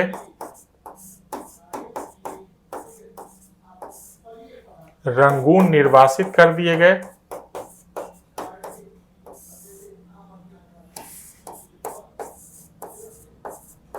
(1862) में रंगून में इस मुगल बादशाह की मृत्यु हो गई। कहां पे? रंगून में। इतना आपको इसमें ध्यान रखना होगा।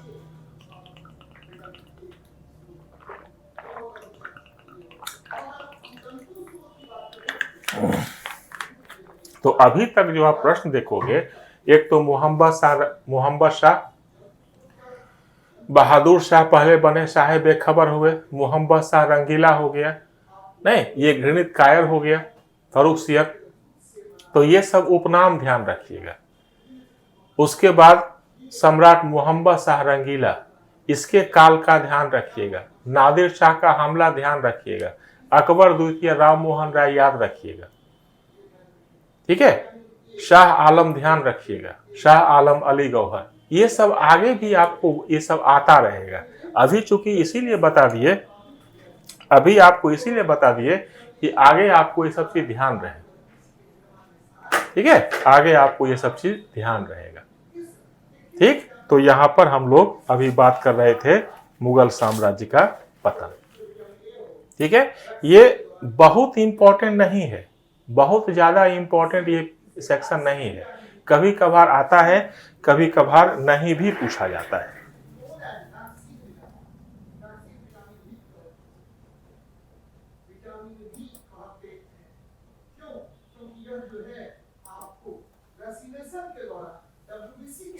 ठीक है, चलिए। तो अब जो हम लोग शुरू करेंगे, ये बहुत इंपॉर्टेंट है। हर एग्जाम में एक ना एक सवाल पूछा जाता है। ठीक है, भारत में यूरोपीय कंपनियों का आगमन बहुत इंपॉर्टेंट, यहां से आप थोड़ा सा ध्यान रखिएगा। आशीष, निर्वासित का मतलब होता है यहां से हटा देना। हम यहां से निर्वासित हो गए। अगर कहेंगे कि मुझे अपने घर से निर्वासित कर दिया गया, मतलब घर से हमें बाहर निकाल दिया, अब हमारी घर वापसी नहीं होगी। अगर होगी भी तो लंबे समय। निर्वासन का मतलब हुआ कि अपने जगह को आपको छोड़ के दूसरे जगह जाना है, इसी का मतलब हुआ निर्वासन। ठीक, चलिए अगला, एडवेंट ऑफ यूरोपियन कॉमर्स।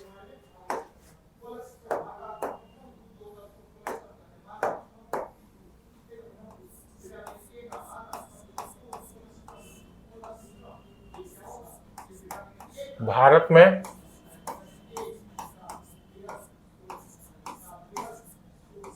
यूरोपीय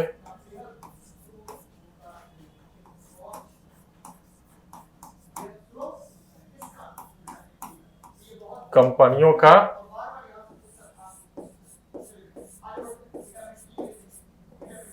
भारत में यूरोपीय कंपनियों का आगमन। देखिए अब ये जो पोर्शन है ये थोड़ा सा इंपॉर्टेंट ज्यादा हो जाता है, एक ना एक परीक्षा में आपको प्रश्न पूछा जाता है। ठीक है, तो ये हमारा मॉडर्न इंडिया का दूसरा प्रमुख सेक्शन।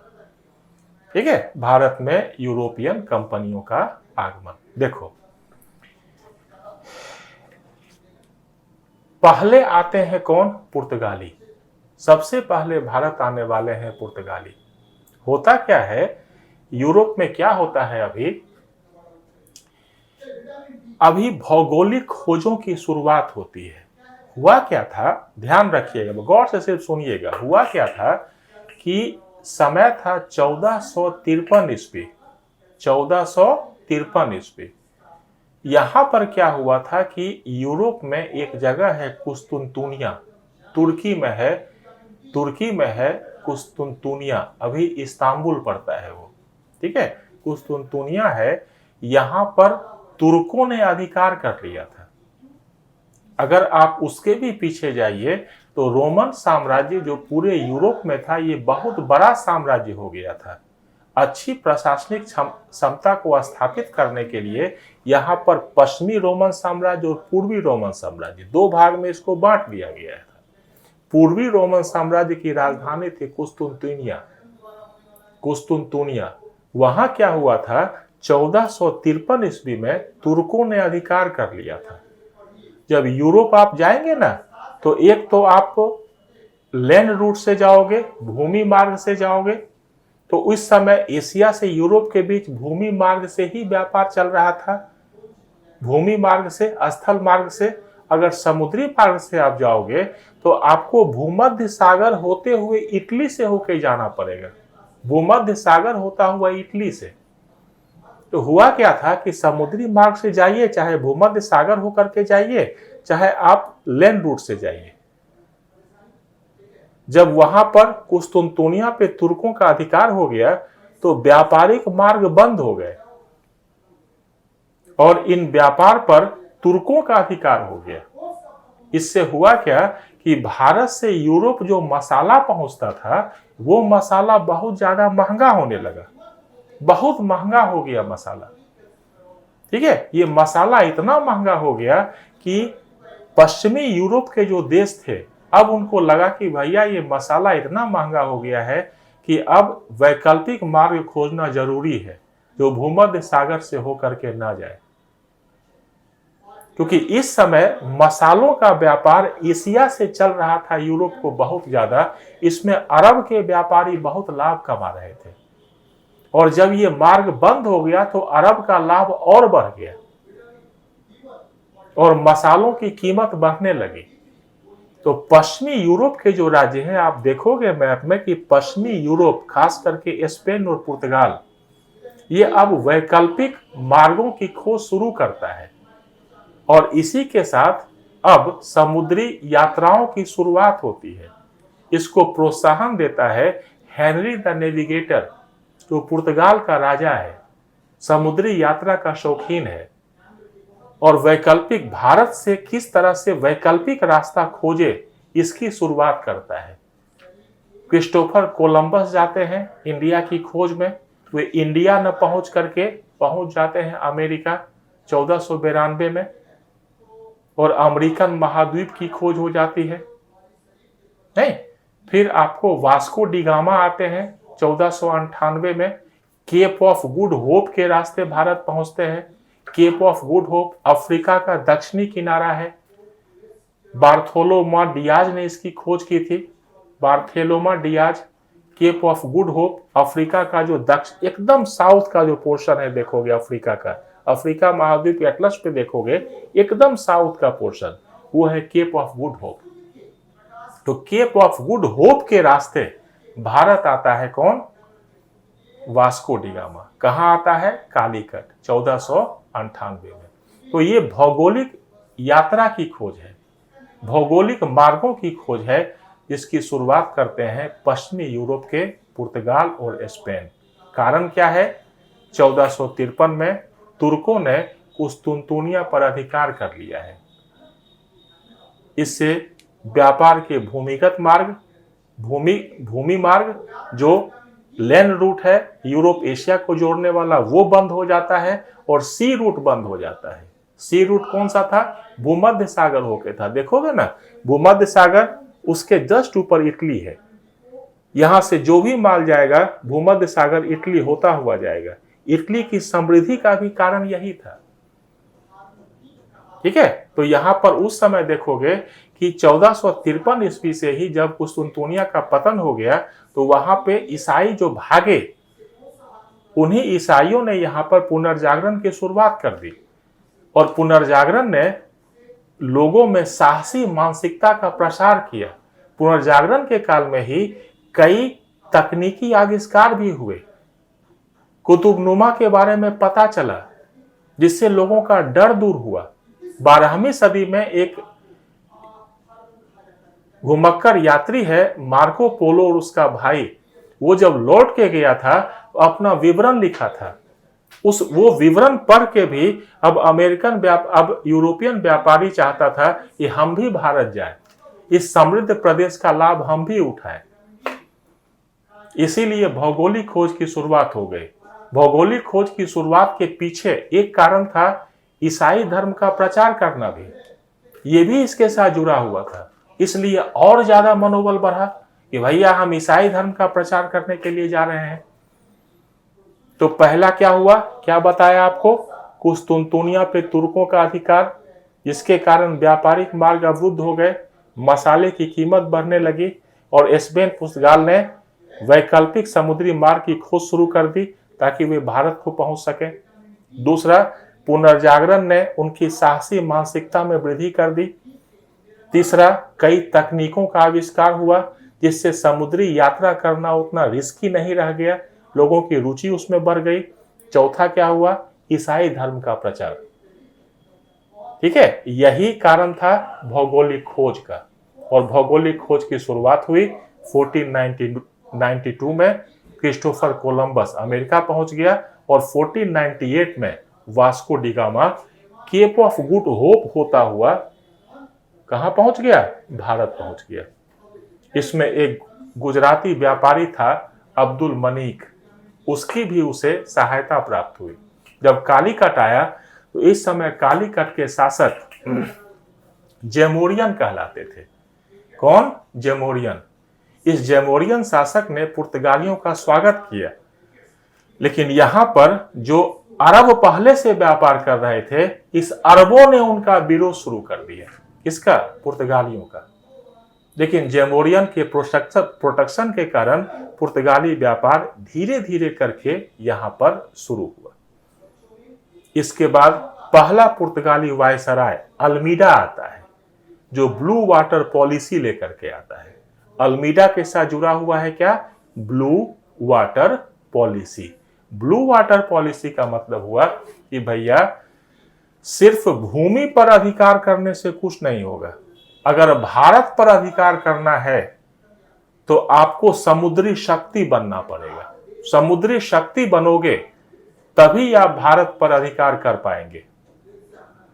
अगर भारत पर अधिकार करना है, उसे समुद्र के माध्यम से घेर लीजिए, हिंद महासागर पे अधिकार कर लीजिए, बंगाल की खाड़ी पे अधिकार कीजिए, अरब सागर पे अधिकार कीजिए। यही क्या है? Blue water policy. किसकी? अल्मीडा की। लेकिन फ्रांसिस्को अबूबर्क यहां पर पहला वायसराय होता है जो पुर्तगालियों के वास्तविक राज्य की स्थापना करता है। ये पुर्तगाली अभिकरण जो है, पुर्तगाली व्यापारिक एजेंसी जो है, अपने आप को कहती है एस्तादो द इंडिया। क्या कहती है? Estado da India. ये अपने आप को सागर का स्वामी कहते हैं। भारत पर नियंत्रण के लिए पुर्तगाली जो है ये घोड़े की कूटनीति का उपयोग करते हैं, हॉर्स डिप्लोमेसी। इसका मतलब हुआ कि देखो, इस समय युद्ध बहुत ज्यादा होता था, युद्ध में घोड़े की मांग होती थी। घोड़े भारत में ओरिजिनल घोड़े होते नहीं हैं। कहां से आते थे? सेंट्रल एशिया से, समुद्र के रास्ते भी आते थे। वहां अधिकार था पुर्तगालियों का। तो पुर्तगाली उसी को घोड़े देंगे जिनसे उनका संबंध अच्छा होगा। तो घोड़े के लिए भी भारतीय शासकों ने पुर्तगालियों के साथ संबंध बनाया, पुर्तगाली शासन स्थापित हुआ यहां। ठीक है। गोवा का उत्थान पतन पुर्तगालियों के साथ ही जुड़ा हुआ है। गोवा प्रारंभ में कोचीन और फिर उनका कैपिटल बनता है 1530 में गोवा। 1509 में पुर्तगाली गोवा पे अधिकार करते हैं, 30 में निकल जाता है। 1509 में पुर्तगाली गोवा पे अधिकार करते हैं और इसी वर्ष गोवा उनके हाथ से निकल जाता है और फिर वो 1530 में अधिकार करते हैं। क्या गोवा का महत्व कम हो गया था? नहीं, महत्व कम नहीं हुआ था। इस समय दक्षिण भारत पर इस समय में बहुत बड़ा राजा शासन कर रहा है कृष्णदेव राय। कृष्णदेव राय का पीरियड है 1509 से 1529। कृष्णदेव राय आता है, वे गोवा पर आते हैं। कृष्णदेव राय आया, गोवा से उनको भगाया पुर्तगालियों को। 29 में मरे कृष्णदेव राय और गोवा फिर 30 में उनकी राजधानी बनी।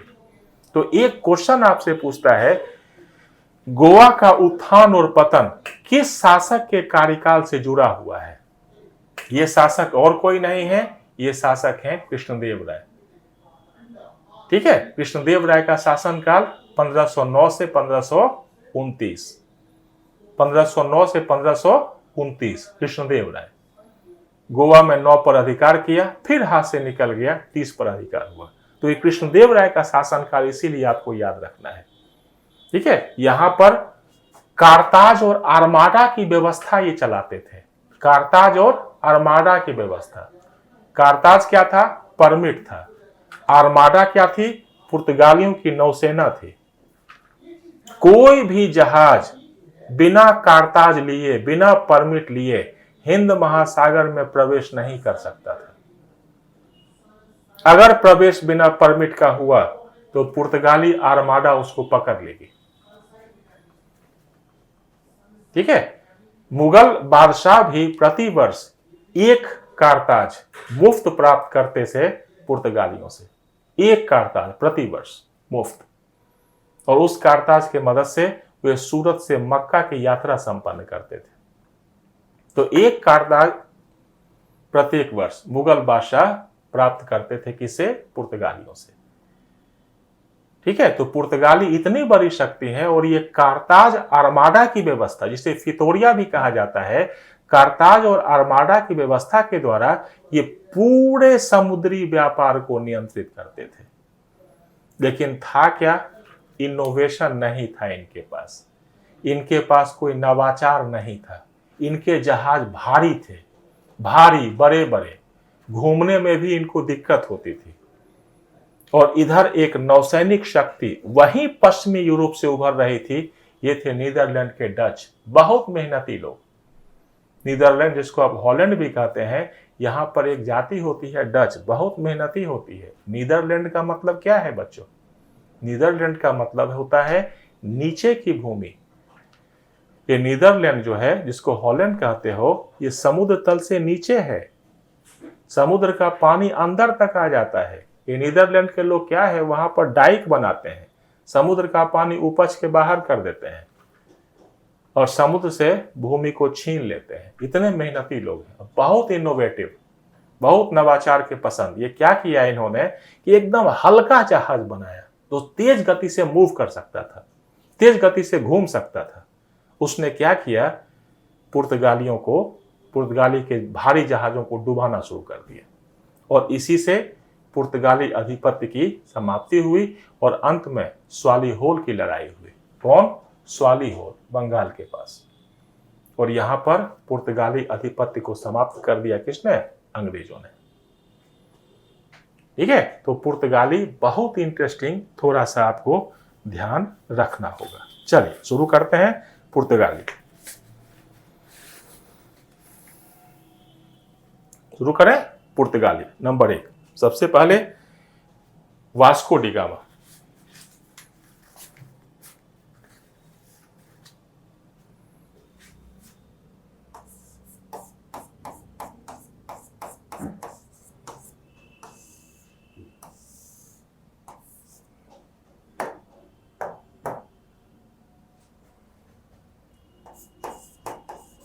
पंद्रहवीं सदी में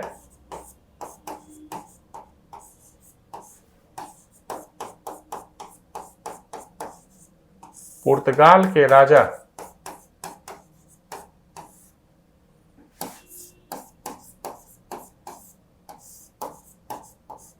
हेनरी ने भारत के लिए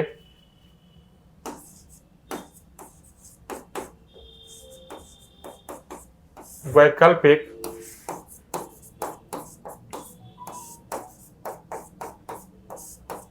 समुद्री मार्ग की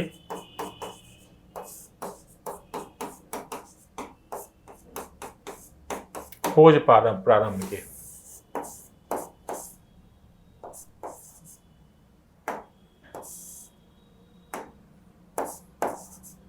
चौदह सौ 98 में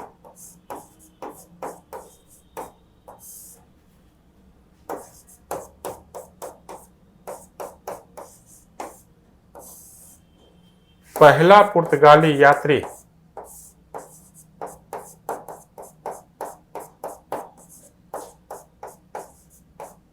Vasco da gamma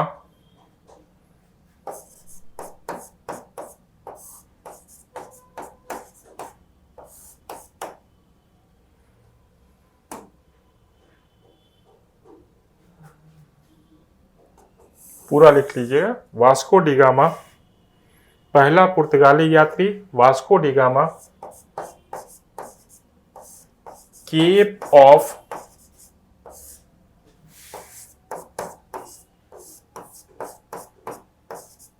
good Hope के रास्ते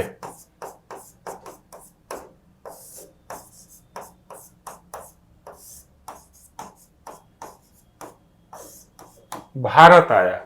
इस भारत आने के रास्ते में उसे अब्दुल मनीक से सहायता मिली।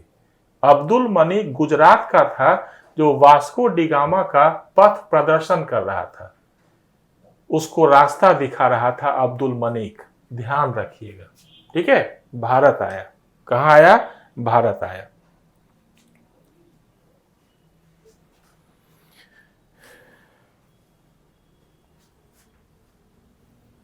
ध्यान रखिएगा, केप ऑफ गुड होप की खोज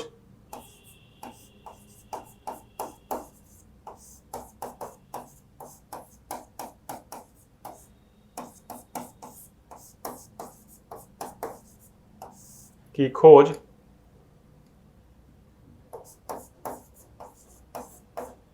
1487 में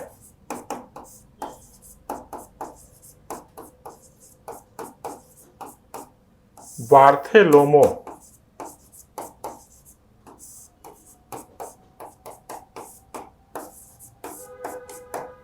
बार्थेलोमे डियाज ने की थी। किसने? Bartholomew Dias. Cape of Good Hope, ध्यान रखिएगा, अफ्रीका का जो सबसे लास्ट, सबसे नीचे का जो किनारा है वही है केप ऑफ गुड होप। जैसे आपका रामेश्वरम है ना, वही मुख्य अफ्रीका का सबसे नीचे वाला किनारा जाओगे वही है केप ऑफ गुड होप।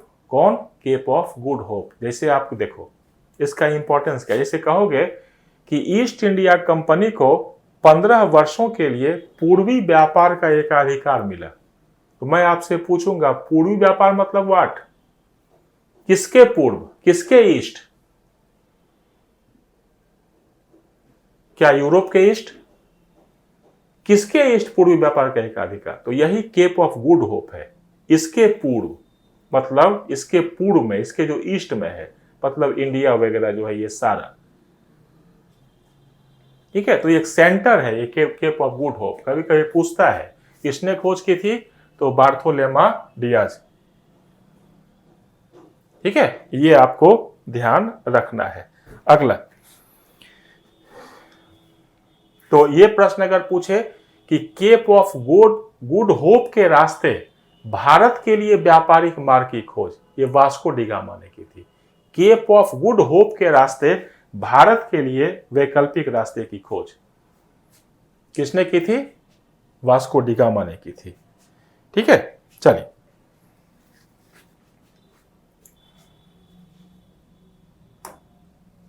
अगला,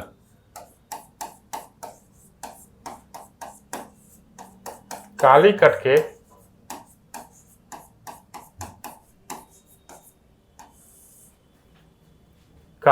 के जेमोरियन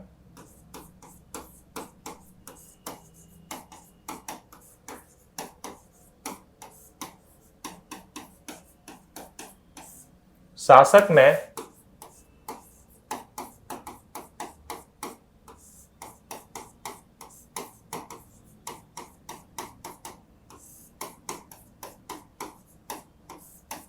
वास्को का स्वागत किया।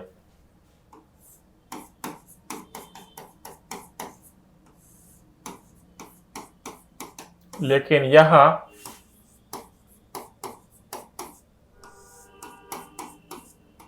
व्यापार कर रहे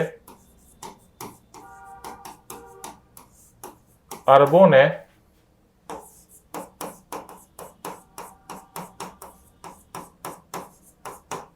वास्को डी गामा का विरोध किया। यह भी कभी कभी प्रश्न पूछा जाता है। वास्को डी गामा का विरोध किया, कालीकट के जेमोरियन ने स्वागत किया, लेकिन पहले से यहां विरोध किया गया। चलिए, भारत में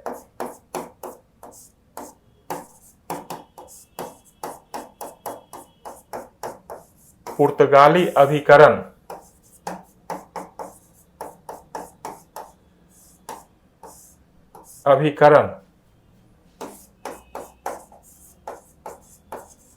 एजेंसी, पुर्तगाली राज्य इस्तादो द इंडिया,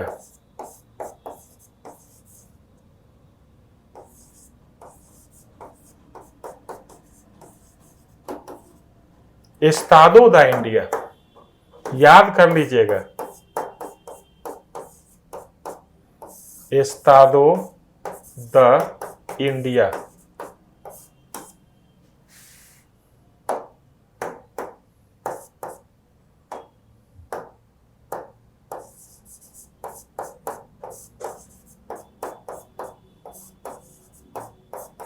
कहा जाता था। क्या कहा जाता था? एस्तादो द इंडिया, ठीक है, यह भी ध्यान रखना है। चलिए,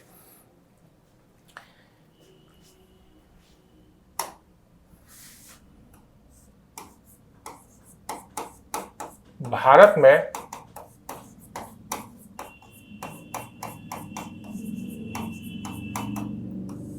पुर्तगालियों का पहला दुर्ग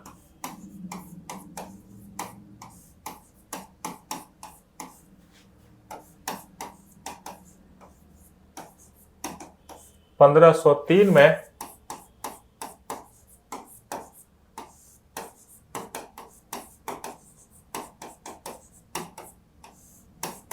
कोचीन में स्थापित हुआ। कहां पर? कोचीन में। 1503 में कोचीन में स्थापित हुआ। भारत में पुर्तगालियों का पहला दुर्ग 1503 में कोचीन में स्थापित हुआ। देखो, यहां एक कंफ्यूजन आता है।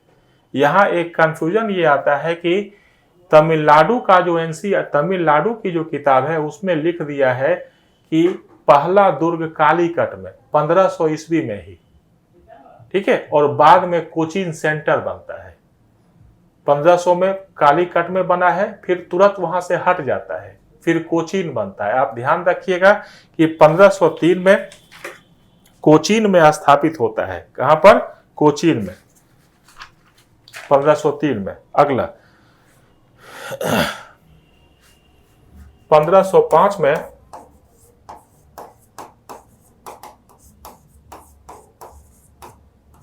पहला पुर्तगाली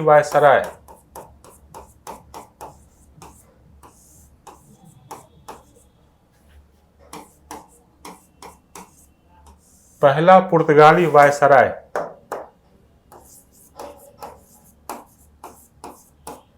अल्मीडा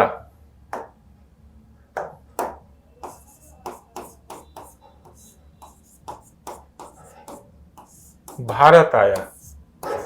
इसने blue water policy, blue water नीति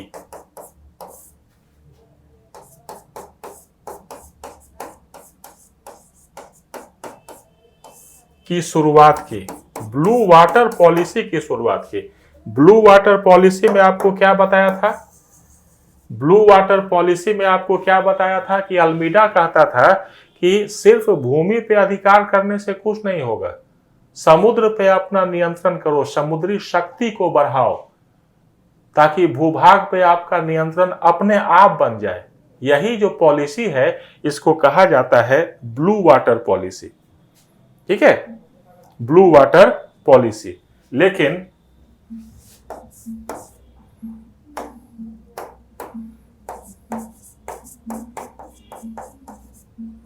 लेकिन भारत में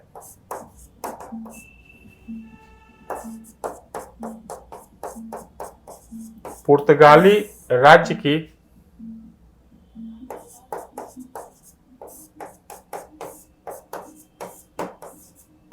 नींव डालने का श्रेय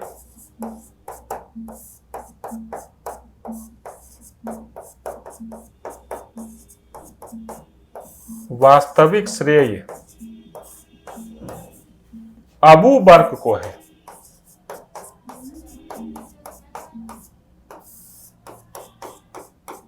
किसको? अबू बर्क को। अल्मीडा पहला वायसराय है, लेकिन पुर्तगाली प्रभुत्व की वास्तविक नींव अल्फांसो अबू बर्क डालता है। ठीक है, ये ध्यान रखिएगा। तो अच्छा ये बताओ कि यहां पे ये वायसराय क्यों कर रहे हैं, गवर्नर क्यों नहीं कर रहे हैं? तो हमेशा ध्यान रखिएगा, वायसराय का मतलब क्या होता है? वायसराय का मतलब होता है राजा का प्रतिनिधि। पुर्तगाली कंपनी जो है वो राज्य की कंपनी है, इसका मालिक राजा है। तो राजा की तरफ से जिसको शासन करने के लिए भेजा जाएगा वो वायसराय होगा, और कंपनी में होते हैं गवर्नर। यही अंतर होता है। जो प्राइवेट कंपनी होगी वो जब किसी को शासन करने के लिए भेजेगी और उसके तरफ से जो रिप्रेजेंट करेगा वो क्या होगा? गवर्नर। कंपनी में गवर्नर होता है। यहाँ पर ये राज्य की कंपनी है, इसीलिए ये क्या है? Almeida viceroy. तो ध्यान रखिएगा, पहला वायसराय भेजा गया किसको? अल्मीडा को। इसने ब्लू वाटर नीति की शुरुआत की। लेकिन भारत में वास्तविक पुर्तगाली राज्य की नींव रखता है अल्फांसो अबू बर्क। ये ध्यान रखना है। ठीक है,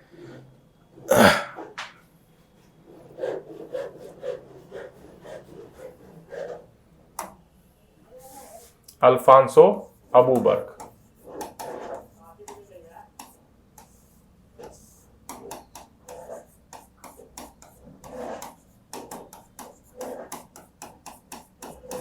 भारत में पुर्तगाली राज्य की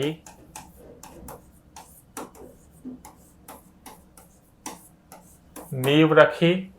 दूसरा क्या?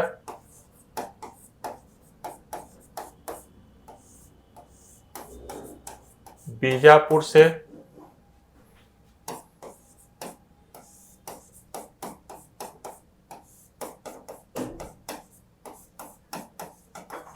गोवा प्राप्त किया 1509 में।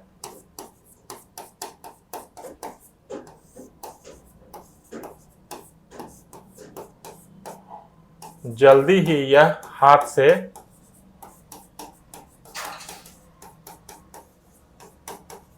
निकल गया। 1509 में गोवा प्राप्त किया, लेकिन जल्दी ही ये क्या हुआ? हाथ से निकल गया। ठीक है, फिर 1530 में गोवा पुर्तगालियों की राजधानी बनी।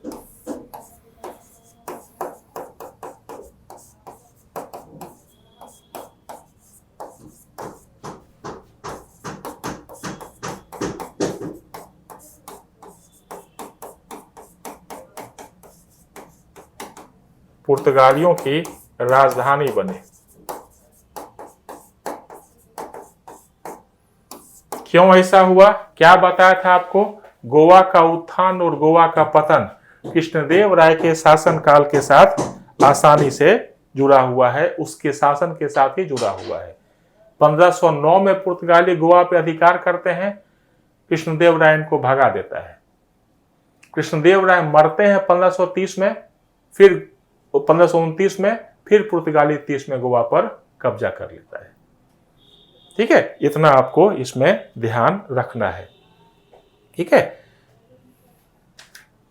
अगला एक, फिर इसके बाद फिर पुर्तगाली वायसराय है नन्हा डी कुन्हा।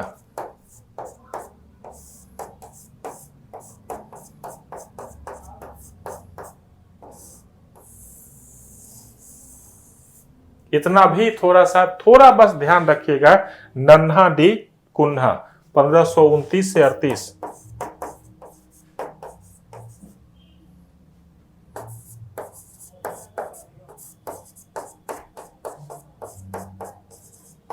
इस पुर्तगाली वायसराय ने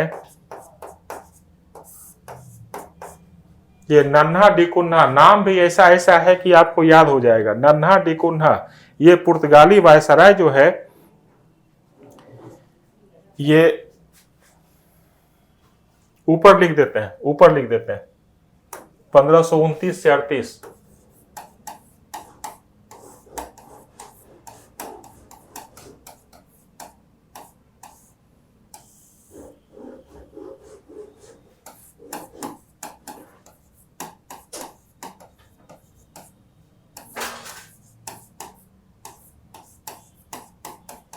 इसी पुर्तगाली वायसराय ने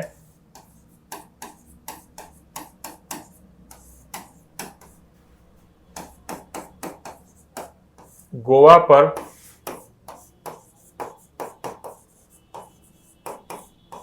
अधिकार किया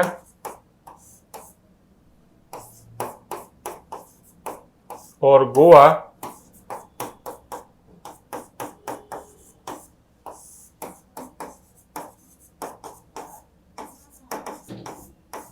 पुर्तगाली राजधानी बनी। कब? 1530 में। कब बनी है? 1530 में। ये आपको अपने आप याद रहेगा। कहां से बनी? कोचीन से। अगला, इसने 1534 में दीव और बसीन पर भी अधिकार कर लिया।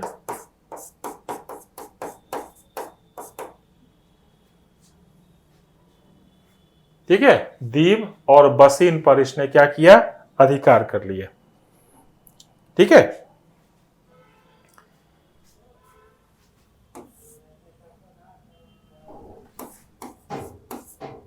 पंद्रह सौ 72 में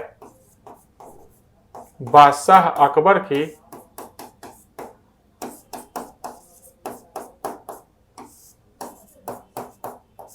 गुजरात यात्रा हुई और वह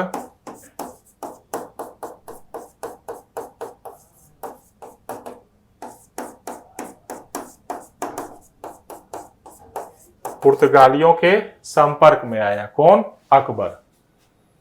ठीक है, अकबर पुर्तगालियों के संपर्क में आ गए। कब? 1572 में। याद कीजिए, गुजरात अभियान, जिसमें पहली बार अकबर ने समुद्र को देखा था। ठीक है, अगला,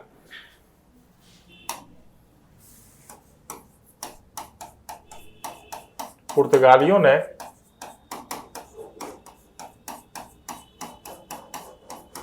कारताज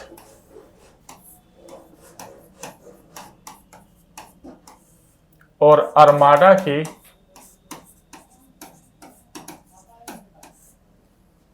व्यवस्था से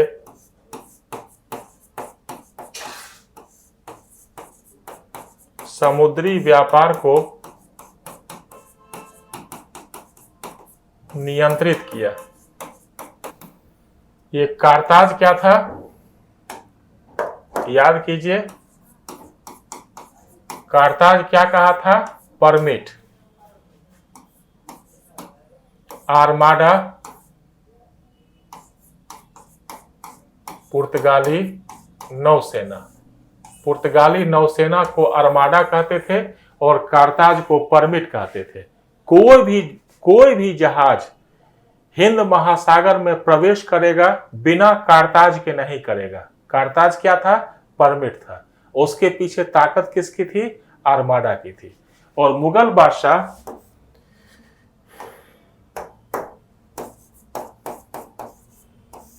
बादशाह भी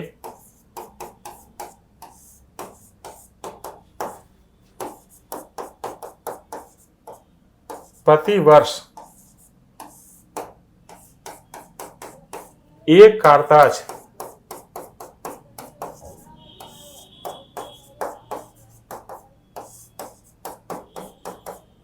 मुफ्त प्राप्त करते थे।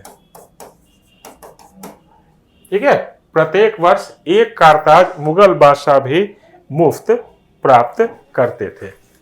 ठीक है,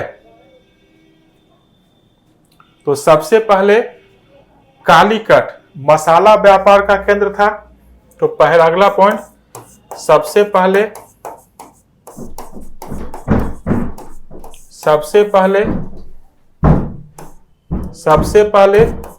कालीकट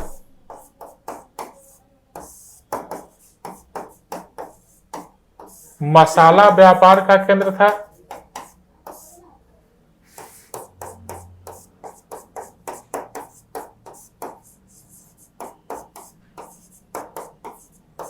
बाद में कोचीन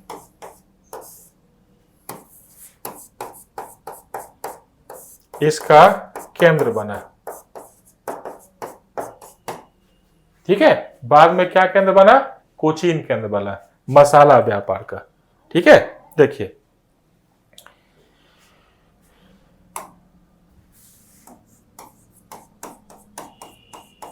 पुर्तगालियों ने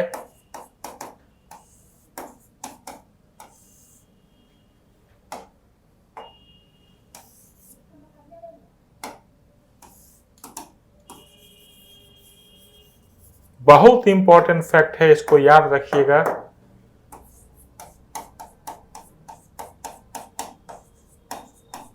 पुर्तगालियों ने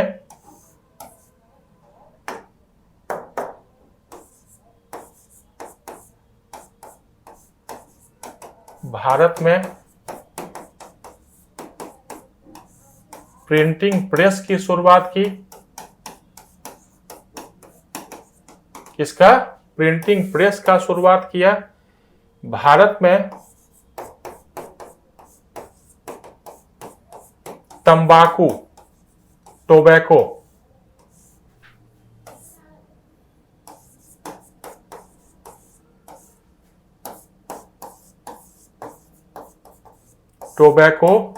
और पोटैटो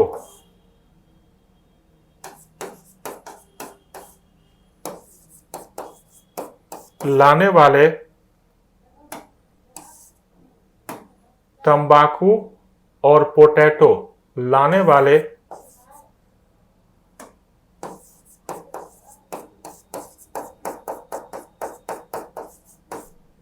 देखिए, आलू पोटैटो वो वाला आलू नहीं है जो हम लोग खाते हैं। वो जो व्हाइट होता है ना, वो क्या कहते हैं उसको, शकरकंद मिश्रीकंद टाइप से, उसको भी पोटैटो कहते हैं। तो वो पोटैटो जो है ये यहाँ लाते हैं, ये पुर्तगाली ही। तंबाकू भी लाते हैं पुर्तगाली।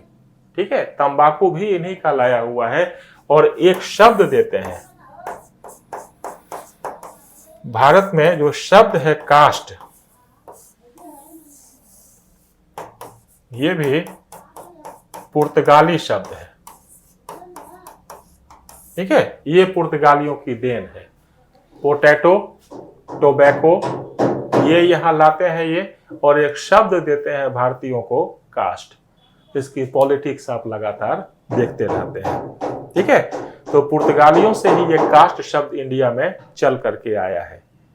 तो पुर्तगालियों में इतनी बात ध्यान रखिएगा। यहां से अब कल हम लोग बात करेंगे जो इसके बाद आते हैं यूरोपीय यात्री, खास करके देखोगे कि इसके बाद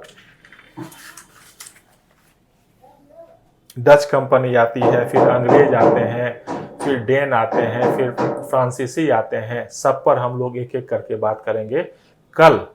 इसको अभी लिख लीजिएगा, याद कर लीजिएगा। कल जब शुरू करेंगे तो यूरोपियन वाणिज्य एक बार फिर से आपको ब्रीफ कर देंगे और इसके बाद अपने टॉपिक को आगे बढ़ाएंगे। बहुत इंपॉर्टेंट होगा, एक बार इसको खींच लीजिएगा। डियाज, बार्थोलोमो डियाज जो है ना, बार्थोलोमो डियाज है ये, बार्थोलोमो डियाज, ये जो है ये भी पुर्तगाली ही है। ठीक है, ये भी पुर्तगाल का ही है, जो केप ऑफ गुड होप को खोजता है और उसी केप ऑफ गुड होप के रास्ते भारत आने का रास्ता निकालता है कौन? Vasco da gamma. डियाज, बिल्कुल बार्थोलोमो डियाज नाम है इसका, ये पुर्तगीज ही है। ठीक है, कल एक बार फिर से इस सब की चर्चा कर देंगे, आपका पूरा ब्रशअप हो जाएगा और फिर इसके बाद का जो सेक्शन है यहां पर हम लोग इसको देख लेंगे। मॉडर्न इंडिया है, ध्यान रखिएगा, क्वेश्चन पूछा जाता है यहां से, प्रश्न आपको यहां से अच्छा खासा आएगा। ठीक है, और एक एक चीज को समझते जाएंगे, लिखते जाइएगा और एकदम आपके कैप्चर में सब कुछ रहेगा। तो आज की क्लास हम लोग यहीं पर रखें।